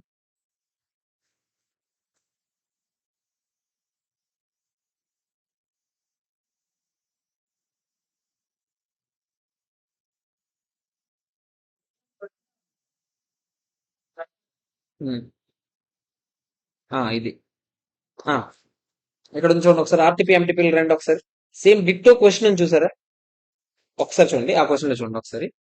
ఇంజనీరింగ్ సర్వే ప్రకారం మనకి ఏం తెలిసిందో మొత్తం జస్ట్ ఇంజనీరింగ్ సర్వే ప్రకారం ఏమేమి జరిగాయి మొత్తం రాస్తుంది. 17,000 ఇది, 3,000 ఇది, 7 ఇయర్స్ యూస్ఫుల్ లైఫ్. అంతే కదా క్వశ్చన్? అదే కదా. కొత్త డిప్రిసియేషన్ ఏమో న్యూ బేసిస్ ప్రకారం ఎంత వేయాలని చెప్పాడు? 2,000 వేయాలని చెప్పాడు. ఎందుకు వేయాలని చెప్పాడు? 17,000 ఎస్టిమేట్ చేశారు, 3,000 రెసిడ్యువల్ వాల్యూ అనుకుంటున్నారు. డివైడ్ బై 7 ఇయర్స్ ఎంత చెప్పండి? 2,000. అంతేనా? అదే అక్కడ క్వశ్చన్ లోనే ఇచ్చాడు, ఇక్కడ క్లియర్ గా మనం సెపరేట్ గా రాస్తాం. ఇదిగో అది కూడా ఇచ్చాడు లేదు, అది కూడా ఇచ్చాడు, ఇక్కడ క్లియర్ గా రాసుకుందాం. ఓకేనా? ఒకసారి చూడండి. ఇప్పుడు ఫైనాన్షియల్ స్టేట్మెంట్స్ మీద ఎఫెక్ట్ ఎలా ఉండబోతుంది ఒకసారి జాగ్రత్త చూడండి. ఇంక్రీజ్ ద క్యారింగ్ అమౌంట్ మనం ఏమనుకున్నాం? 11,000 కాస్త 17,000 ఇంక్రీజ్ చేయండి, 6,000 ఇంక్రీజ్ చేయండి అని చెప్పాం. ఓపెనింగ్ డిఫర్డ్ ట్యాక్స్ ప్రొవిజన్ కూడా 6,000 మీద 30% అని చెప్పాం, 1,800. ఆడు రీవాల్యుయేషన్ సర్ప్లస్ 6,000 మైనస్ 1,800 అని చేస్తాడు. ఏమై ఉంటది ఒకసారి ఆగండి, అది ఉంచండి. డిప్రిసియేషన్ ఎక్స్పెన్స్ ఒకప్పుడు వరకు మనం ఎంత వేసాం చెప్పండి? ఒకప్పుడు వరకు అయితే మనం డిప్రిసియేషన్ ఎక్స్పెన్స్ ఎంత వేస్తున్నాము? 1,500 వేస్తున్నాం. కానీ ఇకపైన ఎంత అని తెలిసింది చెప్పండి? 2,000 అని తెలిసింది. అంటే ఎక్స్ట్రా డిప్రిసియేషన్ ఎక్స్పెన్స్ ఎంత వేస్తాము? 500 వేస్తాం. డిప్రిసియేషన్ ఎక్కువ అయితే ట్యాక్స్ ఏమవుతుంది చెప్పండి? తగ్గుతుందా లేదా? ఒకప్పుడు వరకు ట్యాక్స్ ఎక్స్పెన్స్ ఎంత వేస్తున్నాము? ఎంత చెప్పలేదు. ట్యాక్స్ ఎక్స్పెన్స్ ఇప్పుడు ఎఫెక్ట్ ఉంటుందా లేదా చెప్పండి? ఆబ్వియస్లీ 30% దాని మీద ఎఫెక్ట్ ఉంటుందా లేదా? 150 రూపీస్. రీవాల్యుయేషన్ సర్ప్లస్ క్రియేట్ చేశాడు. మామూలుగా ఎంట్రీ ఏం వేస్తాం చెప్పండి? ఒకవేళ అసెట్ కాస్ట్ పెరిగింది అనుకుందాం, మనం ఎంట్రీ ఏం వేస్తాం చెప్పండి? అసెట్ అకౌంట్ ఎంత వేస్తాం? 6,000 వేస్తాం. టు రీవాల్యుయేషన్ రిజర్వ్ ఎంత వేస్తాము? అంతేనా? ఇదే కదా మనం వేసేది, అంతేనా? తర్వాత అవును, ఒకసారి ఆలోచిద్దాం, ఆగండి. 6,000 book value of the asset ఇంకా పెరిగింది. ట్యాక్స్ బేస్ ఏమైనా మారుతుందా? మారదు. ఆలోచించండి. ట్యాక్స్ బేస్ ప్రకారం ఏమో ట్యాక్స్ బేస్ ప్రకారం మీకు ఎంత డిప్రిసియేషన్ ఇస్తారు? ట్యాక్స్ బేస్ ప్రకారం మీకు ఫ్యూచర్ లో ఎంత డిప్రిసియేషన్ ఇస్తారు? అదే అదే. పోనీ ఇది ట్యాక్స్ బేస్ రా. ట్యాక్స్ బేస్ ప్రకారం ఎంత ఉంది, బుక్స్ ప్రకారం ఎంత ఉంది, అంతేనా కదా చెప్పండి? అంటే ఫ్యూచర్ లో ట్యాక్స్ బేస్ ప్రకారం మీకు చాలా డిప్రిసియేషన్ ఆడు తక్కువ వేసాడు అని అర్థం. అంటే ప్రాఫిట్స్ ఏమైంది ఆడు? ఎలా ఆలోచించాం మనం? సింపుల్ గా ఆలోచించుకున్నాం కదా మనం డిఫర్డ్ ట్యాక్స్ అసెట్.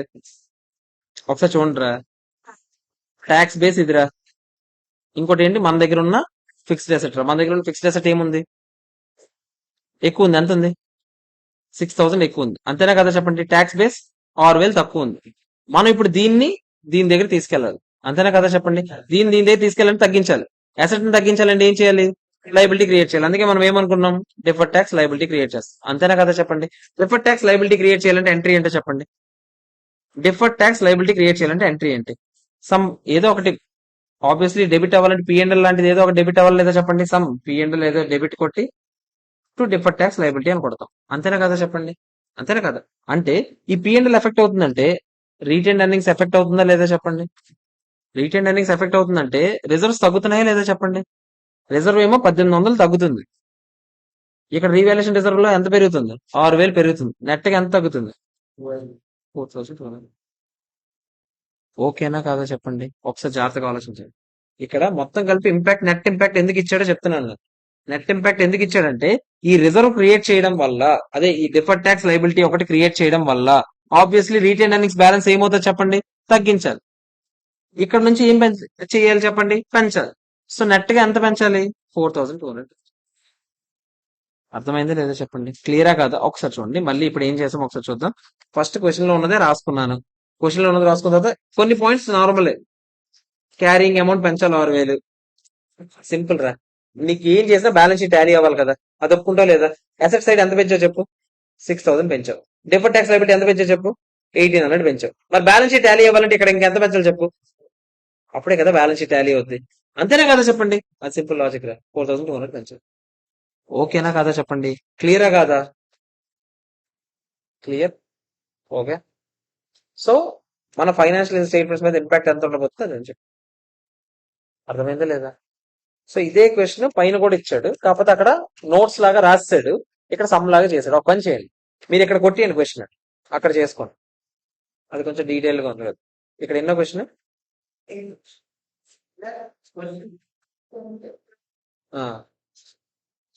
కొట్టియండి ఇక్కడ. ఓకేనా? అక్కడ చేసుకోండి clear. Okay.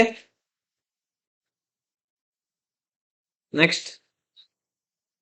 Hello. Next question ఏంటో చూడండి. ఇది అయిపోయింది. అకౌంటింగ్ ఎస్టిమేట్, అకౌంటింగ్ పాలసీయా? డిప్రిసియేషన్ మెథడ్ మారితే ఎస్టిమేట్. అంతేనా కదా చెప్పండి? So estimate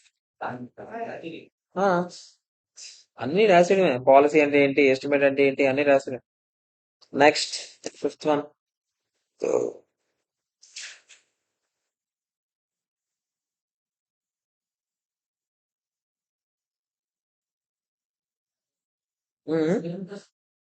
same management other expenses instead of finance cost అయిపోయి ఇదే జరిగిందంట. ఓకే. ఆహా. ఒకసారి చూడండి. The error occurred because management inadvertently. Okay.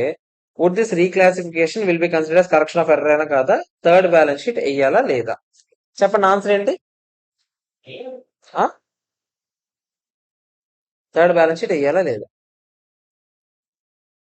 నేను మీకు ఎప్పుడు వేయాలని చెప్పాను థర్డ్ బ్యాలెన్స్ షీట్ చెప్పండి? Opening balance. బ్యాలెన్స్ అంటే ఏ బ్యాలెన్స్? ఎక్కడ ఉంటుంది బ్యాలెన్స్? అంటే పిఎండ్ఎల్ అకౌంట్ లో ఉంటుందా, బ్యాలెన్స్ షీట్ లో ఉంటుందా? బ్యాలెన్స్ అంటే ఎక్కడ ఉంటది? బ్యాలెన్స్ అంటే ఎక్కడ ఉంటది? బ్యాలెన్స్ షీట్ లో ఉంటది. అంతేనా? బ్యాలెన్స్ షీట్ లో ఏదో తప్పు జరిగితే దాని వల్ల ఇంపాక్ట్ ఉంటే అప్పుడు ఏదైనా చేయమని చెప్పాను. ఇక్కడ ఏం జరిగింది చెప్పండి? 31st March 2001 ఏదో కాస్ట్ అటు అయిపోయి ఇటు వేసాం. దానివల్ల ఓపెనింగ్ బ్యాలెన్స్ షీట్ ఏమైనా ఎఫెక్ట్ ఉందా? అలాంటప్పుడు అది గెలుపుతాను. ఇది కూడా అలా చేస్తే నేను ఇంకేం. Okay. Not required to prepare. అదే థర్డ్ బ్యాలెన్స్ షీట్ ఎప్పుడు వేయాలో చెప్తున్నాడు మళ్ళీ. దానివల్ల ఎఫెక్ట్ ఉన్నప్పుడు వేయాలి. 1 కాదు, 8 రాసుకోండి మీరు. విన్నర్స్ 1 అని కదా. ఓకేనా? Third balance sheet, profit and loss account కి బ్యాలెన్స్ షీట్ కి అసలు ఎఫెక్టే లేదు. సో అందుకనే ఓపెనింగ్ బ్యాలెన్స్ షీట్ పర్టికులర్ గా సంబంధం ఏమైనా ఉందా? లాస్ట్ ఇయర్ ప్రాఫిట్ లాస్ కి last year opening balance sheet కి సంబంధం ఉందా? Next. Next.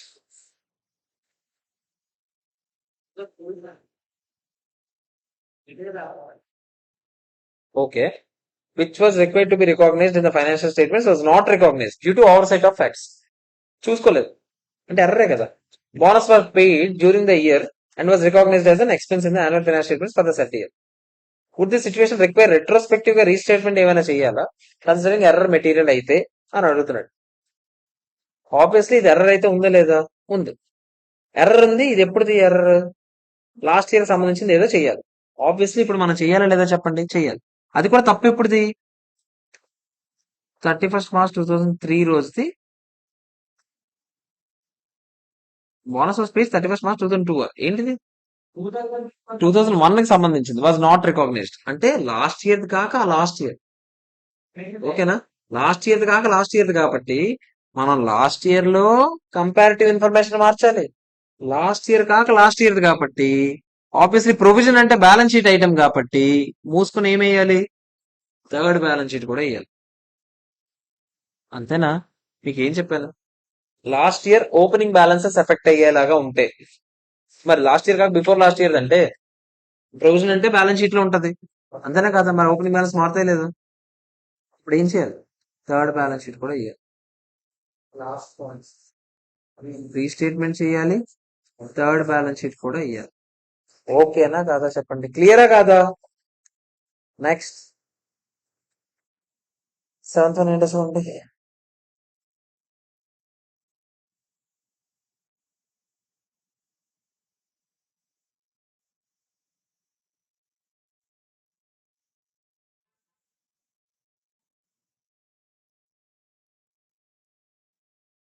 Interim finance statements తయారు చేసేటప్పుడు అండర్ ఎక్రూవల్ జరిగిందని తెలిసింది ఫస్ట్ క్వార్టర్ ఫైనాన్స్ స్టేట్మెంట్స్ లో. ఓకేనా? అండర్ ఎక్రూవల్ ఎంత ఉందో లెక్క పెట్టి however it is expect that amount would be immaterial అని అనుకుంటున్నామంట. Management is of the view that there is no need to correct the errors అని అంటున్నాడు. ఎందుకంటే అమౌంట్ ఇమ్మెటీరియల్ గా ఉంది కాబట్టి. మేనేజ్మెంట్ అనుకుంది కరెక్టా కాదా? మీకు నేను ఇంటర్మ్ ఫైనాన్షియల్ స్టేట్మెంట్స్ చెప్పేటప్పుడు ఇండియాస్ 34 చెప్పేటప్పుడు నేను ఒకటి చెప్పాను. ఇండియాస్ 34 పాటించామా లేదా అని ఎప్పుడు అంటాను చెప్పండి? ఇండియాస్ 34 ఏం చెప్పి చెప్పండి? మీరు ఇండియాస్ 34 ప్రకారం ఫైనాన్స్ స్టేట్మెంట్స్ తయారు చేయాలంటే మీరు అన్ని ఇండియాస్ లు పాటిస్తూ నార్మల్ ఫైనాన్షియల్ స్టేట్మెంట్స్ కి ఎలా అయితే తయారు చేస్తారో అలాగే తయారు చేస్తే ఇప్పుడు ఇండియాస్ 34 సాటిస్ఫై అవుతుంది. అవునా కాదా చెప్పండి? అది గుర్తుపెట్టుకోండి. ఇదేం చెప్తున్నాడు? ఆబ్వియస్లీ అకార్డింగ్లీ మేనేజ్మెంట్ ఇప్పుడు కరెక్ట్ చేయాలా లేదా చెప్పండి? మెటీరియల్ ఇమ్మెటీరియల్ అంటే while materiality judgement always involves a degree of subjectivity. Materiality అంటేనే నీకు ఒకటి మెటీరియల్ అనిపించవచ్చు, నాకు అది మెటీరియల్ కాకపోవచ్చు. The overriding goal is to ensure that an interim financial report includes all the information that is relevant to understanding the financial performance during that interim period. Interim finance statements తయారు చేసేది ఎందుకు? ఆ interim period లో ఉన్న వాటి impacts తెలియడానికి. మరి obviously ఒకటి లాస్ట్ ఇంటరిమ్ పీరియడ్ సంబంధించింది ఏదైనా జరగకపోతే దానివల్ల ఇంపాక్ట్ ఉంటుందా లేదా? ఎందుకంటే ఇప్పుడు మన ఓవరాల్ గా చూస్తే బానే ఉంది కదా, ఎందుకు అంత ఓవర్ యాక్షన్ చేస్తున్నాం అంటే ఓవరాల్ గా చూస్తే బానే ఉంటే అలాంటప్పుడు ఎందుకు ఇంటర్మ్ ఫైనాన్స్ స్టేట్మెంట్స్ తయారు చేయడం? తయారు చేస్తే ఎందుకు? క్లియర్ గా ఆ పీరియడ్ యొక్క ఇంపాక్ట్ తెలియజేయడానికి. మరి తెలియజేయడానికి ఆ ముందు పీరియడ్ తర్వాత పీరియడ్ కూడా జాగ్రత్తగా చూసుకోవాలి లేదా చెప్పండి? సో ఆబ్వియస్లీ మీరు ఏం చేయాలి చెప్పండి? కరెక్షన్ చేయాలి. ఓకేనా? సో అందుకే చూసారా, therefore not appropriate to base of material on the projected annual figures. Annual figures తో కంపేర్ చేసుకొని ఇది పెద్ద మెటీరియల్ కాదు అలా చెప్పొచ్చా? యాన్యువల్ గా చూడకూడదు. మీరు ఇంటర్మ్ అన్నప్పుడు ఇంటర్మ్ గానే చూడాలి. సంవత్సరానికి అది చిన్న అమౌంట్ కావచ్చు, 3 నెలలకు అది పెద్ద అమౌంట్ అయితే మీరు ఏం చేయాలి? అది మెటీరియల్ అమౌంటే. మెటీరియల్ అమౌంట్ అన్నప్పుడు మీరు ఎలా చేయాలో అలాగే చేయాలి. అర్థమైంది లేదా? ఇక్కడ మీరు చూస్తే అది immaterial from the point of view of annual finance statements అన్నాడు. అది అండర్లైన్ చేసుకోండి. యాన్యువల్ ఫైనాన్షియల్ స్టేట్మెంట్స్ లాగా ఆలోచిస్తే అది ఇమ్మెటీరియల్, కానీ ఇంటర్మ్ లాగా ఆలోచిస్తే అది మెటీరియల్ అయి ఉండొచ్చేమో. 2 కాదు, 3, 4, 5 ఎన్ని. అసలు ఇంటర్మ్ ఫైనాన్స్ స్టేట్మెంట్స్ తయారు చేసేవన్నీ తర్వాత కలిపేద్దాం ఫైనల్ గా చేద్దాం అని కాదు. ఇంటర్మ్ ఫైనాన్స్ స్టేట్మెంట్స్ ఆ పర్టికులర్ పీరియడ్ లో మీ కంపెనీ పెర్ఫార్మెన్స్ ఎలా ఉందో తెలియజేయడానికి యూజర్స్ కి ఇచ్చేదాన్ని ఇంటర్మ్ ఫైనాన్స్ స్టేట్మెంట్స్ అంటాం. దీన్ని అన్నింటినీ కలిపేస్తే ఆ టోటల్ వస్తుంది, అలా కాదు. సో ఎందుకంటే నువ్వు ఇప్పుడు ఒక దాంట్లో నాన్ కరెంట్ చూపించావు ఆ పర్టికులర్ ఇంటర్మ్ ఫైనాన్షియల్ పీరియడ్ కి, అది నెక్స్ట్ టైం కరెంట్ అవ్వచ్చు. అంతేనా కాదా? నువ్వు అన్ని నాన్ కరెంట్ లో కరెంట్ కలిపేస్తావా? అలా ఫైనల్ గా వేసినప్పుడు ఓవరాల్ గా వేస్తావు. ఓవరాల్ దాంట్లో నువ్వు చూపించుకో. ఓవరాల్ దాంట్లో చూపించాల్సిన అవసరం లేదు, కానీ ఇంటరిమ్ గా చూపించాలి లేదా అని అడుగుతున్నాడు. చూపించాలి. అర్థమైందా లేదా చెప్పండి? క్లియరా కాదా? నెక్స్ట్ 8th వన్ చూడండి.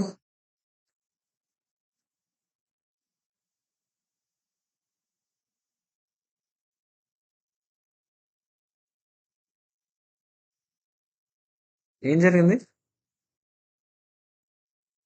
అసలు డిప్రిసియేషన్ వేయడం మర్చిపోయామంట ఎప్పటి నుంచో. ఓకే.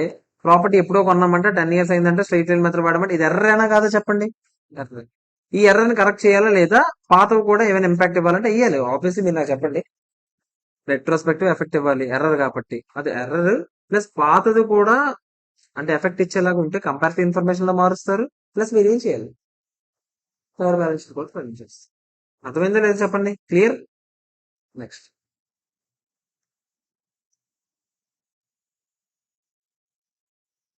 దీంట్లో చూడండి. 9th one ఏంటి? ఒక్క నిమిషం. ఏంటో చూడండి ఒకసారి. అది చాలా ఇంపార్టెంట్ ఈ క్వశ్చన్. ఇది లాస్ట్ లో చెప్తా. చిన్నదే, లాస్ట్ లో చెప్తా.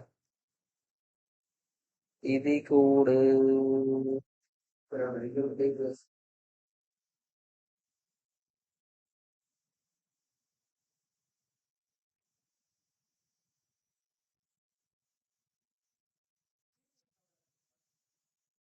సార్ ఆ రెండు వదలండి అక్కడ. 9, 10, 11 వదలండి అక్కడ. 9, 10, 11 వదిలేసి ఇటు వచ్చాం. ఇటు సైడ్ ఏంటి పరిస్థితి? ఫస్ట్ అయిపోయింది ఇందాకలే. ఇంకెన్ని ఉన్నాయి ఇక్కడ? ఇంకా 3 ఉన్నాయా? ఏందయ్యా ఇది? ఇది చూడండి, ఫస్ట్ సేమ్ క్వశ్చన్ కదా చెప్పండి ఇది ఒకసారి నాకు. డిట్టో ఇప్పుడే చేసాం enter finance statements question 4th one. As it is దిగిపోయింది అలాగా. చూసుకోండి. బిలీవ్స్ దట్ ఇది ఇమ్మెటీరియల్. కంపారిటివ్ అదే యాన్యువల్ గా చూస్తే ఇది ఇమ్మెటీరియల్, కానీ ఇంట్రీమ్ గా చూస్తే అది మెటీరియల్ అవ్వచ్చు అని చెప్పామా లేదా చెప్పండి. ఇప్పుడే చేసామా లేదా? రిపీటెడ్ క్వశ్చన్ రాసుకోండి. మళ్ళీ మళ్ళీ టైం వేస్ట్ చేసుకోవద్దు తర్వాత. రిపీటెడ్ అని రాసుకోండి. మళ్ళీ మొత్తం చదవాల్సిన అవసరం ఉండదు తర్వాత. నెక్స్ట్ థర్డ్ 1, సెకండ్ 1 ఉంది అంతేనా? సెకండ్ 1 కూడా కొత్తేనా? ఇది చూడండి. సెకండ్ 1, థర్డ్ 1 రిపీటెడ్ అని రాసుకోండి. ఎందుకు రిపీటెడ్ చెప్పనా? ఇవి రెండు క్వశ్చన్ల కింద చేసాం మనం. నాన్ కరెంట్ నుంచి కరెంట్ అయినప్పుడు థర్డ్ బ్యాలెన్స్ షీట్ వేసాం.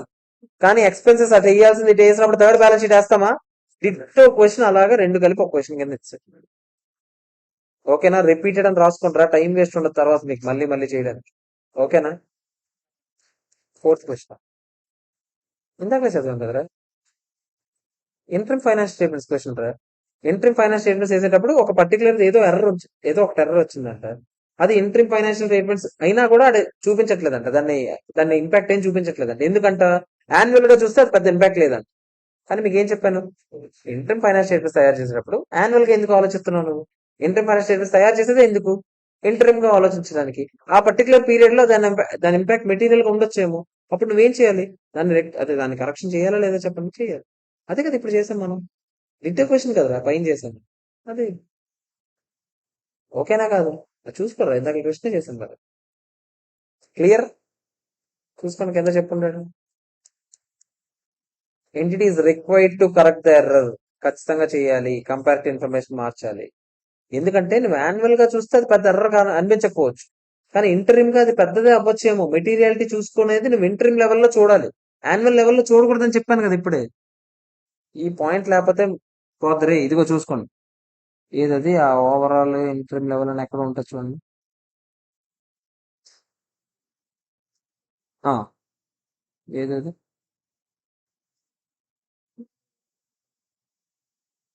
ఇదిగో on data for the interim period by it self for reason of so and so.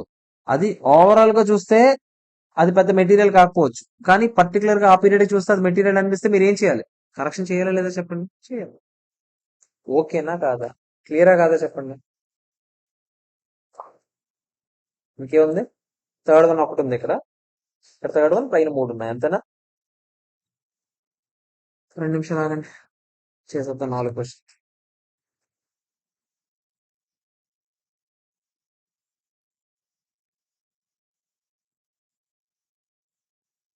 రేపు ఏది స్టార్ట్ చేద్దాం అనుకున్నా? రెవెన్యూ స్టార్ట్ చేయట్లేదు రేపు. రేపు కాదు. ఎందుకంటే ఆ ఫిఫ్త్ నుంచి కాదు, సారీ. అంతే. 5, 6, 7, 8, 9, 10, 11 క్లోజ్ కాదు. 11th కి 4 ఉండిపోతుంది. ఈపీఎస్ ఉండిపోతే వేస్తాం పొద్దున్న. ఏది సార్ లీజెస్? సండే మొత్తం, నెక్స్ట్ సండే మొత్తం leases, full day. Full day కదా, ఫుల్ డే 5 సెషన్, 5 వస్తుంది పొద్దున్న. 7 to 9 ఒక సెషన్, 9:30కి స్టార్ట్ చేస్తాను మళ్ళీ. 9:30 to 11 ఒక సెషన్, 11:30కి స్టార్ట్ చేస్తాను. ఆహా, 11కి ఎందుకు తింటారు? స్టార్ట్ తినేసి రండి, లేకపోతే 6:45 స్టార్ట్ చేస్తాను. అయితే 9, అప్పుడు 8:45 ఇస్తాను, తినేసి రండి. ఒరే నువ్వు అన్ని అయిపోవాలిరా, వచ్చి కూర్చుంటావు. ఫైనాన్స్ ఇన్స్ట్రుమెంట్ స్టార్ట్ ఇప్పుడు నువ్వే అడిగావు, మరి నువ్వు ఎలాగ ఉండాలిరా? ఎంత వేగం అయిపోతుంది? ఇంపాసిబుల్ అంటే పాసిబుల్ చేసుకోవాలి, తప్పదు, ఇంకేం చేయలే. నైట్ సెషన్ ఎంత వరకు రా నువ్వు ఉండిపోతున్నా? నువ్వు ఉండేదే క్లాస్ లో. ఈ మధ్య అయితే 2 గంటలు నువ్వు ఏ ప్రపంచంలో ఉంటున్నావు కూడా నీకు తెలియదు. నువ్వు అసలు ఇప్పుడు వచ్చింది ఎందుకో కూడా నాకు అర్థం కావట్లేదు. యాక్చువల్లీ నువ్వు వచ్చి ఫోన్ వాడుకోవడానికి రూమ్ లోనే ఉండొచ్చు కదా. ఏదో చెప్తావు మరి, సిగ్గు లేపొస్తాడు. రోజు రోజుకి ఎంత దరిద్రం తయారవుతారంటే ఇద్దరికిద్దరు అలాగే తయారు. ఆపే, సిగ్గు లేపొస్తాడు, చెప్తాడు అసలు లేదు. నువ్వు హెల్త్ బాగాలేదు, వరుసగా వారం రోజులు బాగాలేదు నీకు. నువ్వు ఎన్ని రోజులు ఎక్కడ తెలుసు ఇప్పటికి? చెప్పనా? ఎక్కడదమ్మా? ఎందుకు చెప్పు? 4 రోజులు మినిమం, మినిమం 4 రోజులు. 4 minimum, minimum 4, minimum 4, minimum 4, minimum 4. ఒకరోజు యాక్ట్ చేసావు, అదొకటి. యాక్ట్ చేసావు కదా సార్, క్లాస్ లాక్ తీసేస్తే వెళ్ళి వినేస్తాను నేను. అది ఇప్పటికీ వినలేదు, ఒప్పుకుంటావు లేదో చెప్పారు. పూర్తి వినేసావా? నేను లాక్ వేస్తే ఎలా వినేసావు చెప్పా రాజయ్య? నువ్వు వినేసావు కదా, నేను లాక్ వేస్తాను క్లాస్, నువ్వు ఎలా విన్నావు చెప్పు. నేను ఆ రోజే లాక్ వేస్తాను.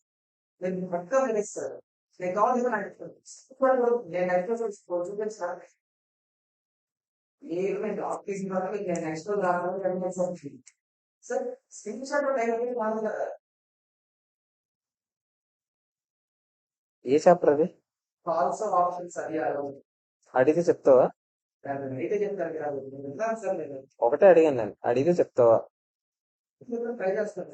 చెప్తావు కదా నీ మాట మీద. చెప్పకపోతే? చెప్ప చెప్పకపోతే చెప్పకపోతే ఒకటే అడిగాను రాజు, ఎందుకు ఎంత డిస్కషన్? చెప్పకపోతే అని అడిగాను. చెప్పకపోతే ఇదిగోసారి కేఎఫ్సీకి పట్టుకెళ్తాను, వాళ్ళిద్దరికి ఇద్దరికి అయిపోయాయి. దాంట్లో ఎందుకు ఎంత డిస్కషన్? సింపుల్ గా అయిపోయేది కదా. వేస్ట్ రా, అరే రాజయ్య, ఎవడైనా సరే వినడానికి అవ్వదురా. నేను లాక్ వేస్తుంది ఎవడ వినేది వెళ్తుంది.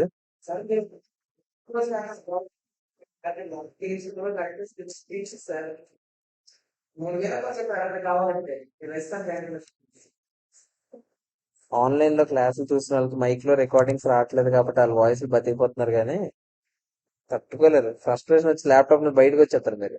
ఇంటే వాయిస్, వేరే వాయిస్లు రావు. ఒకవేళ వస్తే ఈ పాటి ల్యాప్టాప్ నుంచి బయటకు వచ్చి కొడేస్తారు నేను. ముందు ఆయన కొడేస్తారు పక్క. ఇంత సొల్లు చెప్తున్నాడంటే ఓటి అమ్మ. నేను అసలు మీరు ఎప్పుడే గమనించండి, నేను క్లాస్ ఏం ఆనలేదు అన్నాడు. ఇలా తిప్పకూడదు 4 రోజులు బాగా సక్ సక్ సక్ సక్ సక్ సక్ సక్. మళ్ళీ చెప్తున్నాను, ఎవరు అనుకోలేదు, నువ్వే అనుకున్నావు.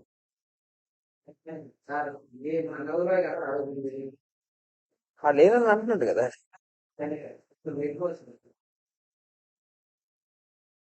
డైలాగ్ కావాలి నీకు అంతేనా? డైలాగ్ కావాలి నీకు అంతేనా? చెప్తా చూడు డైలాగ్. అసలు మీరు ఎప్పుడైనా గమనించరా, నేను క్లాసులు అంటే అసలు మాను. నేను క్లాసులు అంటే అసలు మీరు ఏదైనా అనండి, నేను వచ్చిన తర్వాత అటు ఇటు ఫోన్ వాడతానేమో కానీ క్లాస్ అయితే మానను సార్ నేను. సో క్లాస్ మీరు గుర్తించుకోండి, ఎప్పుడైనా వాడాను నేను, మానేనా క్లాస్? ఇట్లా కళ్ళు మూసి కలిసి 4 రోజులు. అసలు ఎలాంటి షార్ట్ అంటే అది మైండ్ బ్లోయింగ్. అసలు డైలాగ్ వచ్చి నువ్వు విన్నప్పుడు నువ్వు వినాల్సింది. మధ్యలో మళ్ళీ మనం మళ్ళీ అంటాం కదా, నువ్వు క్లాస్కి వచ్చినా ఒకటే రాకపోయినా ఒకటేరా అని అన్నం గ్యాప్ కూడా ఇవ్వకుండా, నేను వచ్చాక అప్పుడప్పుడు ఏఎఫ్ఎం అప్పుడు కొన్నిసార్లు ఫోన్ వాడుకొచ్చాము సార్, కానీ క్లాస్ లో నాకు ఉండకపోతే నాకు ఇలాగనమాట. నువ్వు అది విన్నాక ఎవడైనా వింటే నిజంగా గ్రేట్. నీకే దిష్ట లేప.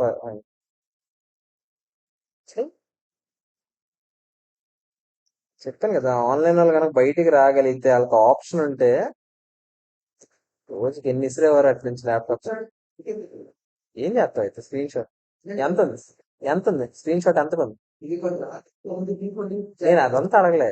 స్క్రీన్ షాట్ ఎంత టైంకి స్క్రీన్ షాట్? అది ఆ క్లాస్ ఉంటది కదా, క్లాస్ రికార్డింగ్ ఉంటది కదా, ఎంత క్లాస్ ఎంత సేపు లో విన్నప్పుడు స్క్రీన్ షాట్ అది. అది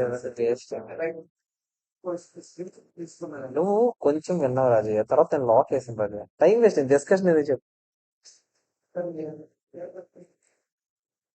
చూడండి క్వశ్చన్ నెంబర్ 3 చూడండి ఒకసారి. చేసేద్దాం 4 క్వశ్చన్లు. సోది వెళ్ళిపోతాడు fast. Question number 3. Question number 3 చూడండి ఒకసారి. Given the decreased revenue in financial year 2001 to 2, management of PQR Limited is keen to identify ways to reduce the overall impact of on profit and loss. ఏంటి ఏం జరిగింది? Decrease revenue decrease అయిపోయిందంట 2001 to 2 లో. Management ఎలా ఇప్పుడు ఈ profit మీద impact ని తగ్గించాలి అని ఆలోచిస్తుందంట. కన్సల్టెంట్ వెంటనే ముష్టి ఐడియా వేసాడంట. ఏంటంట, డిప్రిసియేషన్ మెథడ్ మార్చేద్దాం, ఎస్ఎల్ఎం నుంచి హవర్స్ ఇన్ యూజ్ అని మార్చేద్దాం, బట్ నాట్ ఎంటైర్, అది అసలు పర్మిటెడ్ కాదు నాకు తెలియదు, కానీ అలా మార్చేస్తే ప్రాఫిట్ పెరిగిపోతాను అంటాడు. డిప్రిసియేషన్ మెథడ్ ఎప్పుడు మార్చొచ్చు? అసలు డిప్రిసియేషన్ మెథడ్ మార్చాలన్నా ఏదైనా అకౌంటింగ్ ఎస్టిమేట్ అనేది నువ్వు నీ మెషినరీ ఎలా వాడుతున్నావు అనే దాన్ని బట్టి, దాని ప్యాటర్న్ బట్టి దానికి ఏ మెథడ్ వాడాలని ఆలోచిస్తారు. అంతేనా కదా? అంతేగాని ప్రాఫిట్ లో లాస్ లో పెంచుకోవడానికి మెథడ్లు మార్చదు. అంతేనా? యాన్యువల్ డిప్రిసియేషన్ 25 lakhs వేస్తున్నాం ఎస్ఎల్ఎం అయితే, ఈ మెథడ్ వాడితే 7 lakhs వేయాలి, దానివల్ల ప్రాఫిట్ ఏమవుద్ది? పెరుగుతుంది కదా. అది ఇక plan. What are the considerations in determining whether a change in depreciation method is appropriate? How this change should be accounted for? Change జరిగితే అకౌంటింగ్ ఎస్టిమేటే ఒప్పుకుంటాం, కానీ ఎప్పుడు ఇలా చేయొచ్చు చేంజెస్ చేసేటప్పుడు? Given the risk of charging lower depreciation per annum and possibility that asset will be depreciated over a longer period than it was otherwise be under SLM basis. అంటే ఇప్పుడు SLM బేసిస్ వాడితే 10 years లోనో 6 years లోనో depreciation అయిపోద్ది పూర్తిగా. అంతే కదా? SLM basis ఎప్పుడైనా సరే జీరో అయిపోద్ది లాస్ట్ కి. అంతేనా? ఎంత కొత్త రెసిడ్యువల్ వాల్యూ మిగులుతుంది. కానీ ఇప్పుడు ప్రొడక్షన్ యూనిట్స్ మధ్యలో ఏదో వాడదాం అనుకుంటున్నాడు, నువ్వు పూర్తిగా కెపాసిటీ వాడినంత వరకు జీరో అవడం, సో ఎక్స్టెండ్ అవ్వచ్చు కదా. అంతేనా కదా చెప్పండి. సో ఇంకేమైనా సేఫ్ గార్డ్స్ ఉన్నాయా ఇండియాస్ ప్రకారం ఏంటని అడుగుతున్నారు. మొత్తం థియరీ క్వశ్చన్ ఒకసారి option. Change in depreciation method మనకు తెలుసు, change in accounting estimate. Change in depreciation method ఎప్పుడు మారుతుంది? డిప్రిసియేషన్ మెథడ్ అంటే ఏంటో చెప్తున్నాను చూడండి. ఇది నేను ఇప్పుడు చెప్పానా లేదా? మీ ప్యాటర్న్ ని రిఫ్లెక్ట్ చేసే విధంగా ఉండాలి అని నేను మీకు చెప్పానా? ఆ వర్డ్ యూసేజ్ రావాలి. ఓకేనా కదా చెప్పండి. మీరు అసెట్ ని, మీరు దాని నుంచి రాబట్టే ఫ్యూచర్ బెనిఫిట్స్ ఎలా ఉంటాయో చూసుకొని ఆ ప్యాటర్న్ ని రిఫ్లెక్ట్ చేసే విధంగా ఒక డిప్రిసియేషన్ మెథడ్ సెలెక్ట్ చేసుకోవాలి. అదే కదా మనం నేర్చుకున్నాం ఇండియా 16 లో. ఆబ్వియస్లీ డిప్రిసియేషన్ మెథడ్ ఎప్పుడైతే సెలెక్ట్ చేస్తారో ప్రతి రివ్యూ చేయాలి. రివ్యూ చేసి ఎప్పుడైనా ప్యాటర్న్ మారేలాగా ఉంది అని అనిపిస్తే నేను ఏం చేస్తాను చెప్పండి? ఎస్టిమేట్ ని మార్చొచ్చా లేదా? మార్చుకోవచ్చు. అప్పుడు డిప్రిసియేషన్ మెథడ్ మార్చుకోవచ్చు. అంతేనా? మార్చుకుంటే అది అకౌంటింగ్ ఎస్టిమేట్ అవుతుంది అని చెప్తున్నాడు. తర్వాత ఏమంటారు? డిప్రిసియేషన్ అంటే రకరకాలు చూస్తాము, అంటే అది ఎలా యూజ్ చేస్తున్నాము. అవర్స్ ఇన్ యూజ్ మెథడ్ లో మనం ఎలా చేస్తాం చెప్పండి? అంటే నెంబర్ ఆఫ్ అవర్స్ ఎన్ని యూజ్ చేస్తున్నామో దాన్ని బట్టి డిప్రిసియేషన్ వాడతాం. Determination of depreciation method involves an accounting estimate. Depreciation method is not a matter of accounting policy. అది మాకు తెలుసు. Change in depreciation method obviously ఏమవుతుంది చెప్పండి? అకౌంటింగ్ ఎస్టిమేట్ అవుతుంది. However, given the possibility that asset will be depreciated over a longer period than it would be under SLM basis, the company will need to assess if there is any impairment triggers అని కాదు. ఆడు ఏమంటున్నాడు? ఒకవేళ నిజంగా ఆడ direct గా ఏకంగా ఎలా ఎజంప్షన్ తీసుకొని రాస్తాడు, ఓకే అది రిఫ్లెక్ట్ చేయగలిగేటట్టే ఉంది. ప్రొడక్షన్ యూనిట్స్ మెథడ్ కదా. ప్రొడక్షన్ యూనిట్స్ మెథడ్ అంటే ఏంటి? ఎన్ని అవర్స్ యూజ్ చేస్తే అన్ని అవర్స్ డిప్రిసియేషన్ ఇవ్వాలి. అంతేనా కదా? జనరల్ గా ఈ మెథడ్ ఎవరు ప్రిఫర్ చేస్తారు చెప్పండి?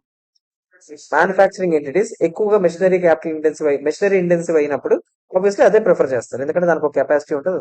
ఇది ఎలా ఎజంప్షన్ తీసుకుంటాం? ఓకే మీకు కెపాసిటీ ఉందని అనుకుందాం, ప్రొడక్షన్ యూనిట్స్ మెథడ్ కూడా మీకు అప్రోప్రియేట్ మెథడ్ అనుకుందాం. ఓకేనా? సో దాని ప్రకారం మీరు చేసినా చేయొచ్చు. కొన్ని ఓకే, అలా అలా ఓకే అయితే అకౌంటింగ్ ఎస్టిమేట్ ప్రకారం చేసేయండి. ఓకేనా? అంటే రెట్రోస్పెక్టివ్ ఎఫెక్ట్ ఇస్తారా, ప్రాస్పెక్టివ్ ఎఫెక్ట్ ఇస్తారా? ప్రాస్పెక్టివ్ ఎఫెక్ట్ ఇవ్వండి. దానికి నెక్స్ట్ కింద కంటిన్యూషన్ కింద ఏం చెప్తున్నా చెప్పండి? Given the risk of charging lower depreciation per annum and possibility that asset will be depreciated over a longer period than it would otherwise be, what other safeguards? ఇంకేమైనా మీరు చెప్పాలనుకుంటున్నారా? దీనికి ఇంకేమైనా జాగ్రత్తలు పాటించాల్సిన అవసరం ఉందా అంటే, మరి ఆబ్వియస్లీ ఇప్పుడు ఇంకా ఎక్కువ రోజులు వాడతాం కాబట్టి ఒకసారి ఇంపైర్మెంట్ చెక్ చేసుకోవడం బెటరా కాదా చెప్పండి? ఎందుకంటే రికవరబుల్ అమౌంట్ ఇలాంటివన్నీ చెక్ చేసుకోవడం బెటరా కాదా? ఎందుకంటే రేపో మాపో తేలిపోయే అసెట్ కి అంత ఇంపైర్మెంట్ పెద్ద నేను రికవరబుల్ అమౌంట్ కి దీనికి పెద్ద తేడా ఉండదు. కానీ ఇప్పుడు ఎస్ఎల్ఎం బేసిస్ నుంచి నువ్వు ఈ మెథడ్ వాడడం వల్ల నీ యూస్ఫుల్ లైఫ్ పెరుగుతుంది. యూస్ఫుల్ లైఫ్ పెరిగే కొద్దీ ఇంపైర్మెంట్ భయం ఇంకా పెరుగుతుంది. ఎందుకంటే ఎప్పటికప్పుడు రికవరబుల్ అమౌంట్ చెక్ చేసుకోవాలి, ప్రతి ఇయర్ కి చెక్ చేయాలి మళ్ళీ. సో అదంతా చూసుకోండి అని చెప్తున్నాను. మార్చొచ్చా అంటే నీకు నిజంగా రిఫ్లెక్ట్ చేస్తుంది ప్రొడక్షన్ యూనిట్స్ మెథడ్ నీ మెషిన్ ని అంటే మార్చుకో, లేకపోతే మార్చుకోవచ్చు. అదేం చెప్పలేదు, ఆ అజంప్షన్ తీసుకుని. ఎందుకంటే ఈ కింద ఆన్సర్ చేయాలంటే మార్చొచ్చు అనే కదా మనం చేయగలం.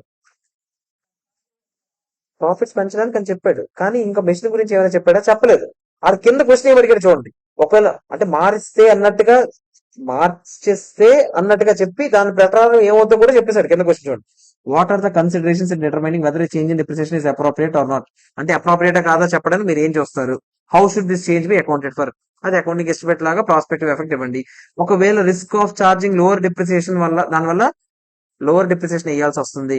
లోవర్ డిప్రిసియేషన్ వేస్తే పాసిబిలిటీ ఏంటి? అసెట్ యూస్ఫుల్ లైఫ్ పెరుగుతుంది. అసెట్ యూస్ఫుల్ లైఫ్ పెరిగేటప్పుడు మనం ఇంకేమేమి చెక్ చేసుకోవాలని అడుగుతున్నాడు.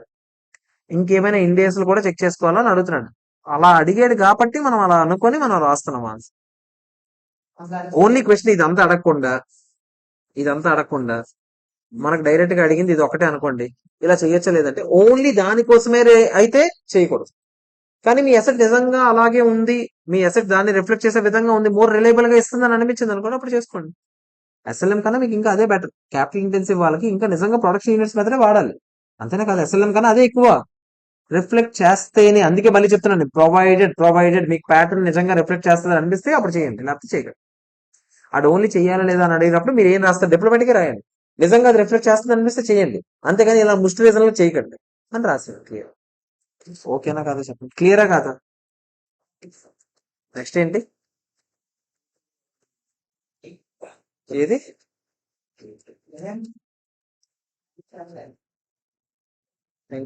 నైన్త్ ఏంటో చూద్దామా.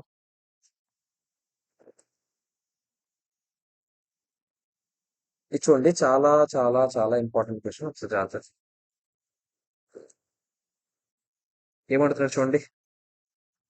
ABC was valued using FIFO method. However, it was felt that in order to match the current practice and to make financial statements more relevant, weighted average better అని వాళ్ళకి అనిపిస్తుంది.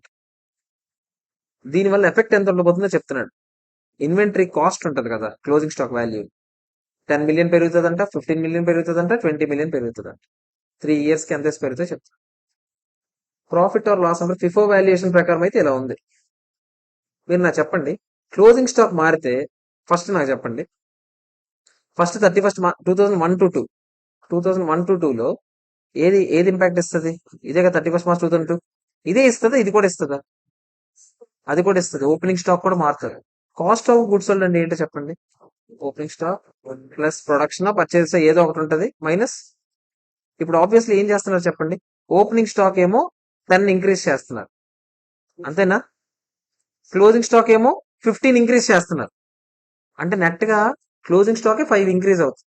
క్లోజింగ్ స్టాక్ 5 ఇంక్రీజ్ అయితే cost of goods sold ఏమవుతుందో చెప్తారా? ఆలోచించి చెప్పండి. Closing stock ఏం చేస్తున్నాం? మైనస్ చేస్తున్నాం. ఇప్పుడు క్లోజింగ్ స్టాక్ ఫిగర్ పెరిగే కొద్దీ కాస్ట్ ఆఫ్ గుడ్స్ సోల్డ్ తగ్గుతుందా లేదా చెప్పండి, అంతేనా కదా? So cost of goods sold figure 5 తగ్గుతుంది. ఒప్పుకుంటారా లేదా చెప్పండి? ఒప్పుకుంటారా లేదా చెప్పండి? అంటే వాడు 164 వేసాడు, కానీ మీకు తెలుసు 164 కాదు, అందులో 5 తగ్గించాలి. ఎంత? 159 వేయాలి. ఒప్పుకుంటారా లేదా చెప్పండి? అర్థమైందా నేనేం చెప్పాను? ఒకసారి రాసుకోండి, నేనేం చెప్పాను రాసుకోండి. నేనేం చెప్పాను? కాస్ట్ ఆఫ్ గూడ్స్ సోల్డ్ అంటే opening stock plus purchases minus closing stock. నేను ఇది 10 ఇంక్రీజ్ చేయమన్నాను, ఇది 15 ఇంక్రీజ్ చేయమన్నాను. నెట్ గా ఏది ఇంక్రీజ్ అవుతుంది? 5 ఇంక్రీజ్ అవుతుంది. దానివల్ల కాస్ట్ ఆఫ్ గూడ్స్ సోల్డ్ ఏమవుతుంది? నెట్ గా క్లోజింగ్ స్టాక్ 5 ఇంక్రీజ్ అవుతుంది. దానివల్ల కాస్ట్ ఆఫ్ గూడ్స్ సోల్డ్ ఏమవుతుంది? 5 డిక్రీజ్ అవుతుంది.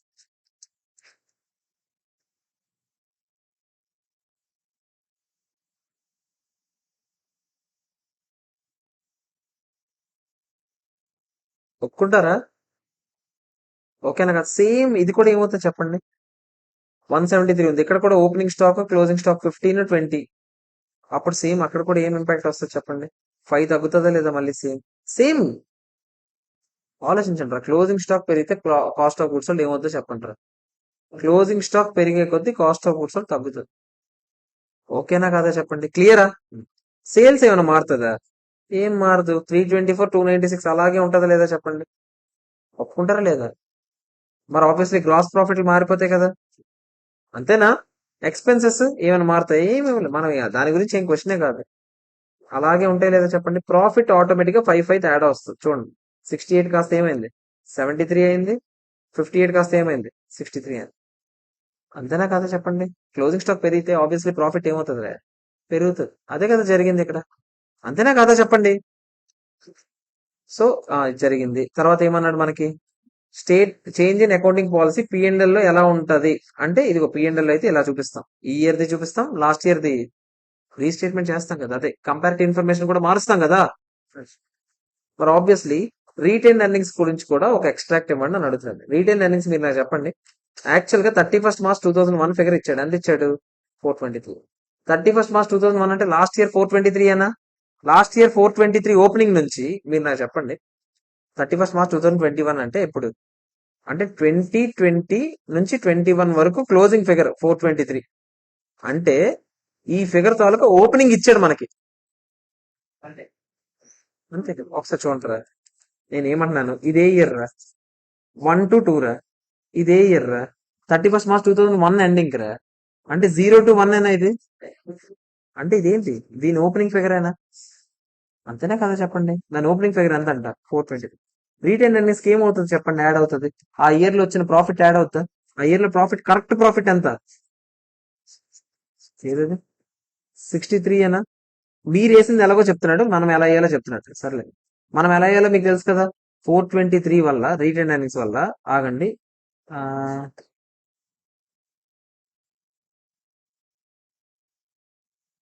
423 ఆడ వేసాడు.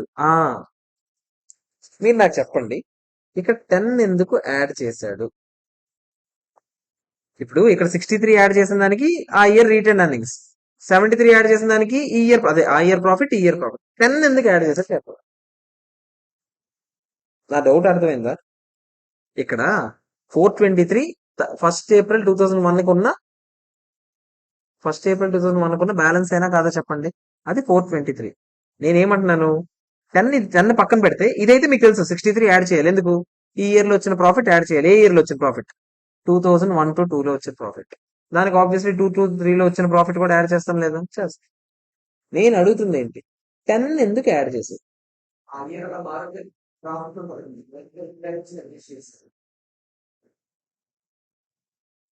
మీరు ఆలోచించండి, 2001 to 2 ఓపెనింగ్ బ్యాలెన్స్ అంటే 2000 to 2001 క్లోజింగ్ బ్యాలెన్స్ అయినా కాదా చెప్పండి. 2000 to 2001 క్లోజింగ్ బ్యాలెన్స్ ప్రాఫిట్స్ ఎంత ఉన్నాయంట, 423 ఉన్నాయంట. కానీ మీరు నాకు చెప్పండి, 2000 to 2001 ఫిగర్ ఒకటి మారింది మీకు గుర్తుంటే, 2000 to 2001 ఫిగర్ 10 million ఇంక్రీజ్ అయిందా లేదా చెప్పండి. ఏది ఇంక్రీజ్ అయింది, క్లోజింగ్ స్టాక్ ఒక్కటే ఇంక్రీజ్ అయింది, దానికి ఓపెనింగ్ స్టాక్ ఏమి ఇంక్రీజ్ అవ్వలేదు. దాని క్లోజింగ్ స్టాక్ మారితే దాని ప్రాఫిట్ పెరుగుతుందా లేదా చెప్పండి. సో 423 కాస్త ఫస్ట్ 433 అయ్యి, ఆ తర్వాత ఈ year impact, next year impact అయ్యారు. నేను మళ్ళీ చెప్తాను, ఒకసారి జాగ్రత్త చూడండి. నేను మీకు ఇక్కడ చెప్తున్నాను చూడండి, 31st March 2001 ఎంత ఉంది, 433. బిఫోర్ దిస్ ఎర్రర్, కాదు, బిఫోర్ దిస్ చేంజ్ 423. 423 అంతేనా కాదా చెప్పండి. నేనేమంటున్నాను, ఇది ఎప్పుడు వచ్చింది, 31st March 2001 అంటే ఆ ఇయర్ పిఎన్ఎల్ అకౌంట్ లో నుంచి ఇక్కడ నుంచి తీసుకొచ్చారు మీరు 423. అదే అప్పటికి ఎంత బ్యాలెన్స్ ఉంది అనుకుందాం, ఫర్ ఎగ్జాంపుల్ ఆ రోజుకి అప్పటికే ముందు నుంచి 400 వస్తుంది అనుకుందాం, ఈ ఇయర్ ఒక 23 యాడ్ అయింది అనుకుందాం, ఓకేనా. పోనీ మీకు సాటిస్ఫాక్షన్ 23 యాడ్ అయింది అనుకుందాం, ఓకేనా. ఈ 23 వచ్చినప్పుడు క్లోజింగ్ స్టాక్ వాల్యుయేషన్ ఒక 10 తక్కువ వేసామా లేదా చెప్పండి. ఇప్పుడు దీని తాలూకా 2000 to 2001 తాలూకా బ్యాలెన్స్ షీట్ లో, అదే పిఎన్ఎల్ అకౌంట్ లో ఒక 10 పెంచుదాం అనుకుంటున్నామా లేదా క్లోజింగ్ స్టాక్. కానీ ఓపెనింగ్ స్టాక్ ఏం చేంజ్ లేదు, నో చేంజ్, ఓకేనా. చూసుకోండి కావాలంటే 2000 నుంచి 2000 చెక్ చేయండి, క్వశ్చన్ మీరే చెక్ చేయండి, అంతేనా. క్లోజింగ్ స్టాక్ మారుతుందా లేదా చెప్పండి 10. అంటే ఈ 423 కాస్త యాక్చువల్గా 23 కాదు ఇక్కడ ఉండాల్సింది, ఎంత, ఇంకో 10 ఎక్స్ట్రా ఉండాలని తెలిసింది మనకి. అంటే క్లోజింగ్ 433కి వెళ్ళాలి. 31st March 2001 మారుస్తున్నాను నేను, మళ్ళీ అది తప్పు ఉందని, 433కి ఉండాలి యాక్చువల్గా, ఓకేనా. దానికి ఈ ఇయర్ ప్రాఫిట్ ఎంత, అంటే ఈ ఇయర్ ప్రాఫిట్ అంటే ఏంటి, 1 to 2 ఏనా, ఎంత, 63 ఇయర్ ప్లస్ 2 to 3 ఎంత, 73 ఇయర్ యాడ్ చేస్తే ఎంత మొత్తం కలిపి ఎంత? 569 ఇక్కడ వేయాలి. వాడు ఏం వేసి ఉంటాడు చెప్పనా? వాడు ఏం వేసి ఉంటాడు చెప్తా చూడు. వాడు 433 వేసాడు. సారీ, వాడు 423 వేసాడు. వాడు అదేం చేయలేదు. వాడు నెక్స్ట్ డైరెక్ట్ గా నెక్స్ట్ ఇయర్ ఎంత వేసాడు? 58 పెంచాడు. మీకు గుర్తుందా? నెక్స్ట్ ఇయర్ ఏం చేశాడు? 68 పెంచాడు. మొత్తం కలిపి ఎంత చెప్పండి? 549. ఓవరాల్ గా ఎంత చేంజ్ వచ్చింది చెప్పండి? రీటైన్ ఎర్నింగ్స్ లో బ్యాలెన్స్ లో 20 చేంజ్ వచ్చింది. అర్థమైందా లేదా చెప్పండి. ఇది రాసుకుంటారా? ఇది రాయకపోతే మీకు అర్థం కాదు. ఇది ఓకే, ఇది ఆడి దగ్గర ఉంది, మీరేం చెయ్యట్లేదు. ఇది రాసుకోండి. ఇది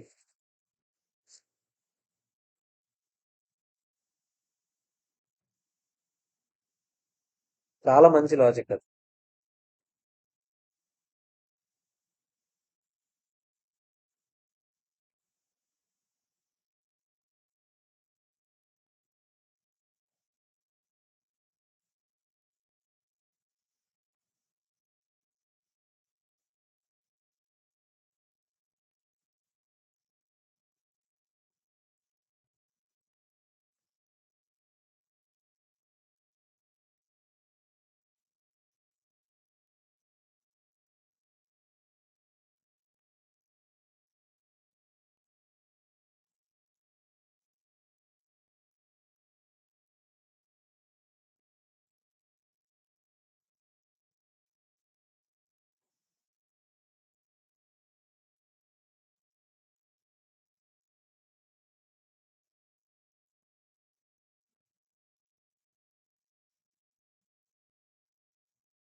ఓకేనా?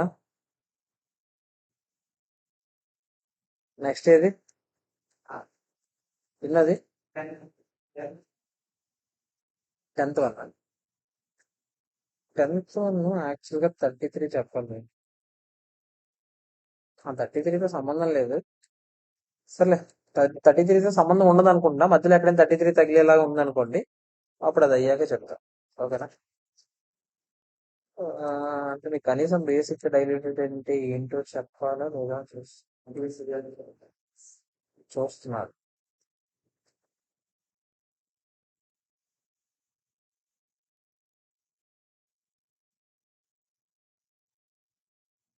అంతేం సంబంధం లేదు. సంబంధం లేదు, ఒకసారి చూడండి. 10th 1 చూడండి. During 2004 to 5, Cheery Limited discovered that some products that had been sold during 2003 to 4, అంటే లాస్ట్ ఇయర్ అమ్మినవేవో were incorrectly include in the inventory, అంటే ఇన్వెంటరీ బ్యాలెన్స్ లో ఉండిపోయాడు. అంటే లాస్ట్ ఇయర్ క్లోజింగ్ స్టాక్ తప్పుగా ఉంది. 6500 తప్పు, అది ఉండకూడదు. అంటే ఈ ఇయర్ ఓపెనింగ్ స్టాక్ ఎక్కువైపోయింది, లాస్ట్ ఇయర్ క్లోజింగ్ స్టాక్ ఎక్కువైపోయింది, సింపుల్ గా చెప్పాలంటే. ఓకేనా? అకౌంటింగ్ రికార్డ్స్ ప్రకారం సేల్స్ 1,04,000 చూపించారు. కాస్ట్ ఆఫ్ గూడ్స్ సోల్డ్ 86,500 చూపించారు. ఇంక్లూడింగ్ ఆ 6,500 కూడా ఎర్రర్ ఉందండి. ఇన్కమ్ ట్యాక్సెస్ 5,250 చూపించారు. 3 to 4 లో ఇది మీరు యాక్చువల్ గా జరిగిన పర్ఫార్మెన్స్. 2003 to 4 లో ఓపెనింగ్ రీటైన్ ఎర్నింగ్స్ 20,000 ఉందంట, క్లోజింగ్ రీటైన్ ఎర్నింగ్స్ 34,000 ఉందంట. తర్వాత Cheery Limited's income tax rate 30% అంట 2 సంవత్సరాలకి. It had no other income or expenses, ఇంకేం లేవు అని. 50,000 షేర్స్, 5,000 షేర్స్ ఉన్నాయంట మొత్తం. ఎందుకు ఇచ్చుంటాడు షేర్స్? ఈపీఎస్ ఇస్తున్నాడు. ఈపీఎస్ అంటే ఏంటి? ఎర్నింగ్స్ పర్, అంటే ఏం లేదు. ఎర్నింగ్స్ ఎంత వచ్చాయి? 14,000 డివైడ్ బై షేర్స్ ఎన్ని ఉన్నాయి? 5,000. ఎంత? 2.8. అదే ఇచ్చాడు ఇక్కడ. ఓకేనా? అది చెప్పకపోయినా కూడా నెంబర్ ఆఫ్ షేర్స్ కనుక్కోగలగాలి. ఓకేనా? తర్వాత no other components of equity ఇంకేం లేవంట. ఇప్పుడు మీరు ఎలా చూపిస్తారు? ఫస్ట్ టైం మీరు ఈ క్వశ్చన్ చూస్తున్నారు మీ జీవితంలో. Statement of changes in equity కూడా గీయండి అని అడుగుతున్నారు. మనం ఎప్పుడు బ్యాలెన్స్ మొత్తం ఫైనాన్షియల్ స్టేట్మెంట్స్ ఎన్ని ఉన్నాయి? ఏంటా 5? P&L, balance sheet, notes to accounts తెలుసు మీకు, క్యాష్ ఫ్లో స్టేట్మెంట్ తెలుసు. అదే 5 స్టేట్మెంట్ ఆఫ్ చేంజెస్. అంటే ఏం ఉండదు. ఈక్విటీ షేర్స్ ఎంత ఎరిగాయి, అంత. ఒకసారి చూడండి. ఫస్ట్ P&L ఎక్స్ట్రాక్ట్ చూపిస్తున్నాను చూడండి. ఫస్ట్ 2000, ఇప్పుడు ఎప్పుడు ఇదంతా ఇది 3 to 4 తాలూకుది. అసలు డిస్కవర్డ్ ఎర్రర్ 3 to 4 కదా. 3 to 4 తాలూకుది ఆల్రెడీ ఆడి ఇచ్చాడు. అది తప్పుది. అవునా కదా చెప్పండి? కరెక్ట్ మనం వేస్తాం, అంతేనా కదా? 2004 to 5 లో సేల్స్ ఎంత? 1,04,000 ఏనా? 2004 to 5 చెప్పండి నాకు. 1,04,000 ఏనా? కాస్ట్ ఆఫ్ గుడ్స్ సోల్డ్ 86,500 వేసారు, కానీ అది తప్పు. ఎందుకు చెప్పండి? కాస్ట్ ఆఫ్ గుడ్స్ సోల్డ్ లో opening stock plus purchases minus closing stock ఉంటుంది. ఈ ఓపెనింగ్ స్టాక్ తప్పు ఉంది. ఎంత తప్పు ఉంది? 6,500 ఎక్కువ ఉంది. అంటే ఇప్పుడు మళ్ళీ తీసేస్తే అదేమవుతుంది చెప్పండి? కాస్ట్ ఆఫ్ గుడ్స్ 86,500 దానివల్ల అనవసరంగా పెరిగిపోయిందా తగ్గిపోయిందా? పెరిగిపోయింది. ఎందుకంటే ఓపెనింగ్ స్టాక్ యాడ్ చేశాం కాబట్టి. మరి ఇప్పుడు ఆబ్వియస్లీ ఎర్రర్ కరెక్ట్ చేయాలంటే నేను ఏం చేయాలి? మళ్ళీ దాన్ని లెస్ చేయాలా లేదా చెప్పండి? ఆ 6,500 లెస్ చేస్తే కరెక్ట్ గా వస్తుంది 80,000. అంతేనా కాదా? ఆబ్వియస్లీ ప్రాఫిట్ ఎంత? 24,000. దాని మీద ఇన్కమ్ ట్యాక్స్ ఎంత? 30% అంటే ఎంత? 7,200. మిగతాదంతా ఏమవుతుంది? 16,800. దాని మీద డివైడెడ్ బై ఏం చేస్తాం? 5,000. ఎంత చెప్తారు? బాగా కష్టం. అటు సైడ్ పరిస్థితి ఏంటో చూద్దామా? లాస్ట్ సైడ్ కూడా మార్చాలి కదా. మీరేం చేస్తారు? 73,500 ఓకే, సేల్స్ మార్చాం. కాస్ట్ ఆఫ్ గుడ్స్ మారుతుందో లేదా చెప్పండి? 53,500 వేసారు, కానీ మనం ఏం చేస్తాం? పెంచుతామా తగ్గిస్తామా? పెంచుతాం. ఎందుకంటే క్లోజింగ్ స్టాక్ తప్పు ఉంది కాబట్టి. క్లోజింగ్ స్టాక్ తప్పు ఉంది కాబట్టి ఇప్పుడు పెంచుతాం. సేమ్ ఇందాక చేసామా లేదా? అంతేనా కదా? సో మళ్ళీ ప్రాఫిట్ వస్తుంది, మళ్ళీ ఇన్కమ్ ట్యాక్స్, మళ్ళీ ఈపీఎస్ అన్ని మారుతాయి లేదా చెప్పండి? అయిపోయింది ఒకటే. ఏమడిగాడు? స్టేట్మెంట్ ఆఫ్ P&L వేస్తా. Statement of changes in equity చూద్దాం ఒకసారి. ఏంటో చూడండి. షేర్ క్యాపిటల్ 50,000, అంతేనా? రీటైన్ ఎర్నింగ్స్ మీరు ఎంత చూపించారు? 50,000 share capital. Retain earnings balance ఎంత ఉందో చెప్పాడు ఆడే. ఓపెనింగ్ బ్యాలెన్స్ ఇచ్చాడు కదా ఆడే, 20,000 అని. అవునా కదా చెప్పండి? 20,000. సో క్లోజింగ్ అది మొత్తం కలిపి ఎంత ఉంది? 70,000. షేర్ హోల్డర్స్ వాళ్ళకి ఈక్విటీ ఎంత ఉందంటే మీరు ఏం చెప్తారు? వాళ్ళ వాళ్ళకి share capital plus retain earnings కలిపితేనే కదా వాళ్ళ ఈక్విటీ. అవునా కదా చెప్పండి? వాళ్ళకున్న షేర్ ఎంత అంటే రీటైన్ ఎర్నింగ్స్ కూడా వాళ్ళే అల్టిమేట్ గా. మొత్తం కలిపి 70,000. రీస్టేట్మెంట్ చేశారా లేదా చెప్పండి? అదే రీస్టేట్మెంట్ చేసిన దాని ప్రకారం చూద్దాం మనం. అంటే కరెక్ట్ P&L చూద్దాం. కరెక్ట్ P&L ఎంత ఉండాలి? లాస్ట్ ఇయర్ 9,450 అన్న ప్రాఫిట్ ఇందాక లెక్కెట్టాం కదా. ఆ ప్రాఫిట్ యాడ్ అవుతా రీటైన్ ఎర్నింగ్స్ కి.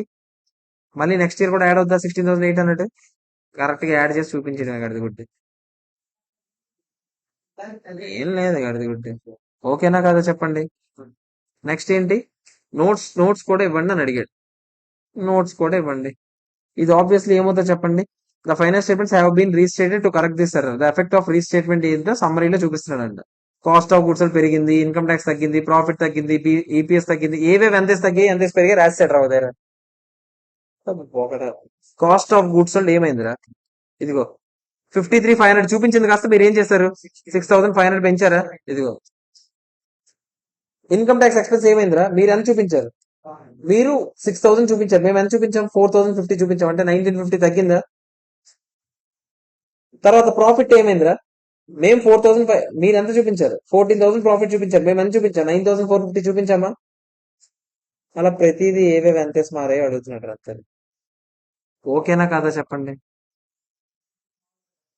ఏదేది అలా ఏం లేదు గడిది గుడ్డి. ఎలాగైనా రాసుకో. దానికి మైనస్ చేసి ఎక్కడ వేసి ఆడు చూపించాడు అంతే, అంతకు మించి ఏం లేదు. ఇది ఎఫెక్ట్ ఎంత అని అంతే. ఇక్కడ కాస్ట్ ఆఫ్ గూడ్స్ ఎఫెక్ట్ ఎందుకు మైనస్ లో పెట్టాడంటే, కాస్ట్ ఆఫ్ గూడ్స్ అంటే మనం అల్టిమేట్ గా ఏం చేస్తాం చెప్పు? కాస్ట్ ఆఫ్ గూడ్స్ అల్టిమేట్ గా ఏం చేస్తున్నాం మనం? మైనస్ చేస్తున్నామా లేదా? సేల్స్ నుంచి కాస్ట్ ఆఫ్ గూడ్స్ ఏం చేస్తారు? మైనస్ చేసే ఫిగర్ పెరిగిందా తగ్గిందా? మైనస్ చేసే ఫిగర్ 53,500 ఉండాల్సిన చోట 60,000 చేసావు, పెరిగిందా? అందుకే మైనస్ చేశాడు ఇంకో 66,500. అలా చూస్తున్నాడు అంతే, అంత మించి అది అంత అవసరం లేదు, అంత చూపించాల్సిన అవసరం లేదు. మామూలుగా రాసుకున్నా సరిపోతుంది. ఈ బ్రాకెట్లు వేద్దాం అంత అవసరం లేదు. ఓకేనా? దాని ముందు ఎఫెక్ట్ థర్డ్ బ్యాలెన్స్ షీట్ వేయాల్సిన అవసరం ఉంది ఏంటి? లేదు, ఎందుకంటే లాస్ట్ ఇయర్ క్లోజింగ్ స్టాక్ మారింది అంతే. ఆ ఓపెనింగ్ స్టాక్ లో కూడా ఎర్రర్ ఉంటే థర్డ్ బ్యాలెన్స్ షీట్ కూడా వేసి ఉండేవాడిని. అంతేనా? అర్థమైందా లేదా చెప్పండి? ఇదేనా లాస్ట్ డే?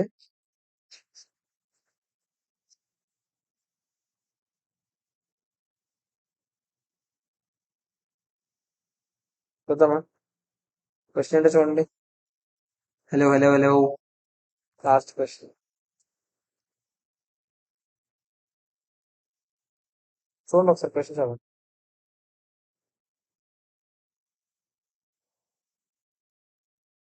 2003-4 లో after the entities 31st March 2003 annual finance statements approve అయిపోయాయంట అప్పటికే.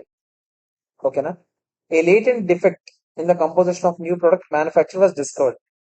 That is a defect that could not be discovered by reasonable or customary inspection. అంటే ఆ రోజుకైతే కనిపెట్టలేనిదే తర్వాత ఏదో కనిపెట్టాం. దీనివల్ల ఎక్స్ట్రాగా ఖర్చు అయింది. ఎంత ఖర్చు అయింది? 1 lakh ఎక్స్ట్రా ఖర్చు అయిందంట. ఎందుకంటే వారంటీ ఆబ్లిగేషన్ ఒకటి ఉంది. మరి కస్టమర్కి అమ్మేసి ఉంటాం అప్పటికే. అమ్మేసింది మళ్ళీ రిటర్న్ వస్తుందని పక్కా నీకు తెలుసు. అది రిటర్న్ వచ్చింది. ఎందుకంటే తర్వాత తప్పు తెలిసింది, మెషిన్ లో ఏదో తేడా ఫిగర్ వేసాము, దానివల్ల ఏదో తేడాగానే వచ్చి ఉంటుంది, అది అమ్మేసాము, అది కూడా తేడాగా రిటర్న్ వస్తుంది. అంతేనా కదా చెప్పండి. తర్వాత in respect of an additional 20,000 is incurred to rectify the latent defect in the product sold during 2003 to 4 లో జరిగిన వాటికి కూడా 20,000 ఎక్స్ట్రా ఖర్చు అయింది. Before the defect was detected and the production process was rectified. 5,000 of which relates to items of inventory at 31st March 2003. అంటే 2003 తాలూకా stock మీద కూడా ఏదో సమ్ రెక్టిఫికేషన్స్ చేసాము. దానికంటూ ఒక 20,000 ఖర్చు అయింది. 20,000 ఖర్చులో 5,000 ఖర్చే ఆ లాస్ట్ ఇయర్ సంబంధించిన క్లోజింగ్ స్టాక్. ఒకసారి చూడండి, లాస్ట్ ఇయర్ ఒక తప్పు జరిగిందని తెలిసింది. ఆ తప్పు వల్ల ఖచ్చితంగా రిటర్న్ వస్తాయని తెలుసు నీకు. ఆ రిటర్న్ రావడం వల్ల ₹1,00,000 ఖర్చు అయింది. అది పక్కన పెట్టాడు, అదొక వారంటీ ఆబ్లిగేషన్. దాంతో పాటు ఏం జరిగింది, లాస్ట్ ఇయర్ తప్పు జరిగినప్పుడు జరిగిన ప్రొడక్షన్ కాస్త క్లోజింగ్ లో ఉండిపోయి ఉంటది లేదా చెప్పండి.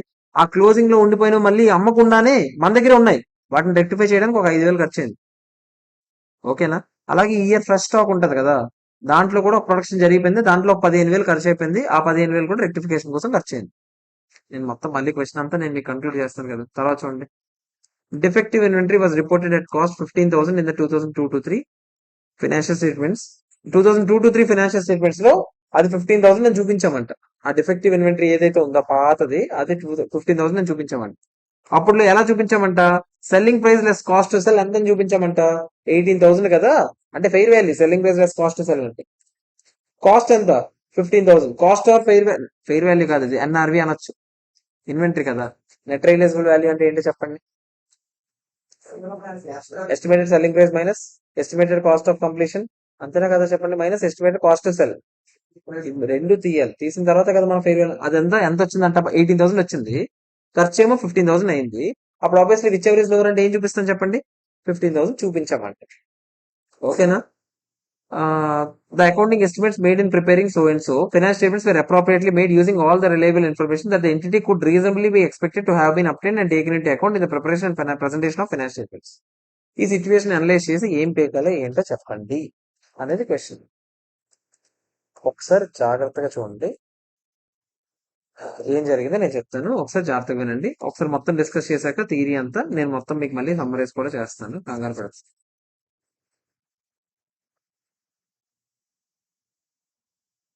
ఫస్ట్ ఇండియాస్ 8 ఏంటో చెప్తున్నాడు. ఓకే, ఇది అయిపోయింది.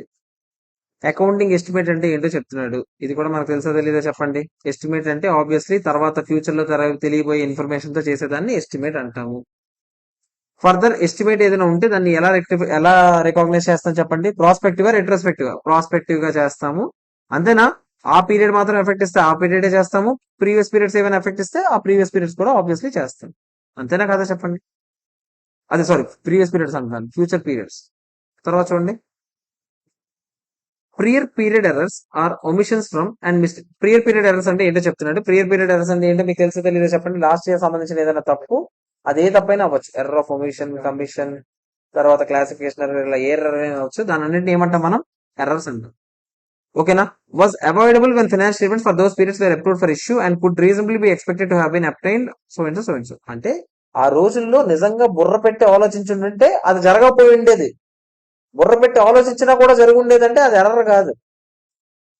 బుర్ర పెట్టి ఒళ్ళు దగ్గరెట్టుకొని జాగ్రత్తగా చేస్తే ఎర్రర్ వస్తుందా రాదా, రాదు. బుర్ర పెట్టి ఆలోచించకుండా చేస్తేనే కదా ఏమొస్తుంది, ఎర్రర్ వస్తుంది. అలాంటి వాటిని ఎర్రర్స్ అంటాము. బుర్ర పెట్టి ఆలోచించినా కూడా వస్తే అది ఎర్రర్ కాదు, ఎస్టిమేట్ అయి ఉంటుంది అంటున్నాడు. మీరు ఆలోచించండి. ఆ రోజు సర్కమ్స్టాన్సెస్ ని దృష్టిలో పెట్టుకొని నాకు ఎస్టిమేషన్ వేస్తే 5 years అని తెలిసింది యూస్ఫుల్ లైఫ్. నెక్స్ట్ ఇయర్ ఎప్పుడో 4 years అని తెలిసింది. ఇప్పుడు ఎర్రర్ ఉన్నట్ట కాదు. ఎర్రర్ అంటే ఏంటి, ఆ రోజు నువ్వు బుర్ర పెట్టి ఆలోచించుంటే 4 years అని ఆ రోజు తెలిసింది. ఆ రోజు సిచ్యువేషన్ బట్టి అది 5 years, ఈ రోజు సిచ్యువేషన్ బట్టి 4 years. అంతే కదా. అంటే ఎస్టిమేట్ కి ప్రియర్ పీరియడ్ ఎర్రర్ కి వ్యత్యాసం అర్థమవుతుందా లేదా చెప్పండి. సో ఆ ఎర్రర్స్ దేని వల్ల అయినా జరగవచ్చు. మ్యాథమెటికల్ మిస్టేక్స్, ఓహో, accounting policies, oversights, misinterpretations, fraud, theory notes లో చూసాం కదా పదాలే, ఏడు నుంచి చేయండి. ఓకేనా? On the base of above provision ఆ సిచ్యువేషన్ ఎలా డీల్ చేయాలో చెప్తాను. డిఫెక్ట్ వాస్ తెలియదు, ముందు తెలియదు, not reasonably possible to detect at 31st March or before were approved for issue. So under statement of warranty provision so and so so అది prior period errors కాదని చెప్తున్నాడు. ఎందుకంటే ఆడి క్వశ్చన్ లో మీకు గుర్తుంటే ఆడు క్లియర్ గా ప్రతిసారి అప్పటికి ఆ రోజుకి రీజనబుల్ గా ఎక్స్పెక్ట్ చేసేలాగా లేదు అని చెప్పాడు. అప్పటికి ఎక్స్పెక్ట్ చేసేలాగే లేదు. అలాంటప్పుడు అప్పటికి నేను ఎలా ఎక్స్పెక్ట్ చేస్తాను? నా నుంచి నువ్వు ఎలా ఎక్స్పెక్ట్ చేస్తున్నావు అలాంటివి నేను చేస్తానని? సో అలాంటి ఎర్రర్స్ అవుతాయా? కావు. ఏమవుతాయి? ఎస్టిమేట్స్ అవుతాయి. ఎస్టిమేట్స్ లో చిన్న మార్పులు జరగబోతున్నాయి. ప్రియర్ పీరియడ్ ఎర్రర్స్ అయితే కాదు అని కన్క్లూడ్ చేయడానికి ఇదంతా చేస్తున్నాడు. ఓకేనా కదా చెప్పండి. సో ఎఫెక్ట్స్ ఆబ్వియస్లీ ఏమవుతాయి? Change in accounting estimates. ఇది కన్క్లూజన్. ఓకేనా? తర్వాత ఏమంటాడు? So entity made warranty provision and inventory valuation appropriately using all the reliable information. ఆ రోజుకి మనం వీలైనంత ఇన్ఫర్మేషన్ అంతా తీసుకొని ఆలోచిస్తేనే మనకు అప్పుడు తెలియలేదు. అవునా కదా చెప్పండి. అందుకని నేను తీసుకెళ్ళి ఏం చేశాను? ప్రొవిజన్ పెట్టానో పెట్టలేదో, తక్కువ పెట్టానో, ఏదో ఒకటి జరిగింది. మొత్తానికి పెట్టాల్సింది అయితే పెట్టలేదు ప్రొవిజన్. అదే కదా బాధ. ఇప్పుడు పెట్టాల్సిన ప్రొవిజన్ పెట్టలేదు, ఇప్పుడు అప్పుడు పెట్టాల్సి వస్తుంది. అందుకే ఇది ఎర్రర్ అని ఇటు దొబ్బుతున్నాడు. ఇది ఎర్రర్ కాదురా బాబు, ఇది ఎస్టిమేట్. ఎందుకంటే ఆ రోజుకి నేను ఆలోచించాను బుర్రెట్టే, ఆ రోజుకైతే ఇది లేదు కదరా, అందుకని ఇది ఎస్టిమేట్ అని ఈడు అంటున్నాడు. ఓకేనా? కాన్సిక్వెంట్లీ ఎడిషనల్ ఖర్చులు ఏవైతే అయ్యాయో అది ప్రియర్ పీరియడ్ ఎర్రర్స్ కి సంబంధం లేదు. ఈ ఇయర్ కొత్తగా ప్రొవిజన్ పెట్టుకోండి. ఎందుకంటే మనం ఎక్కడ ఉన్నాం? 3 to 4 లో ఉన్నాం.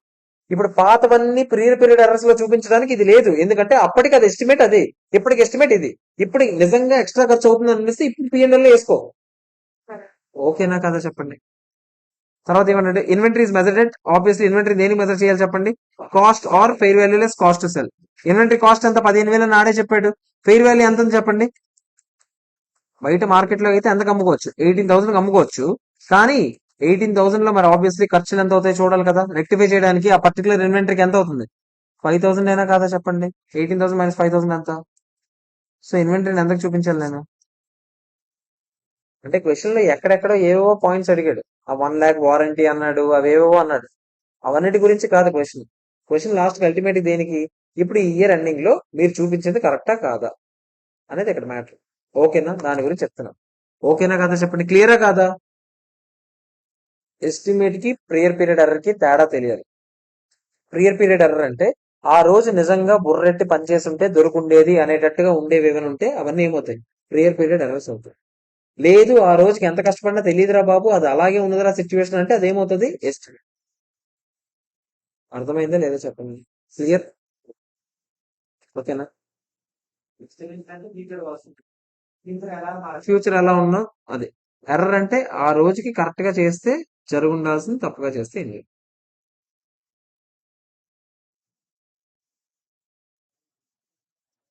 My friends.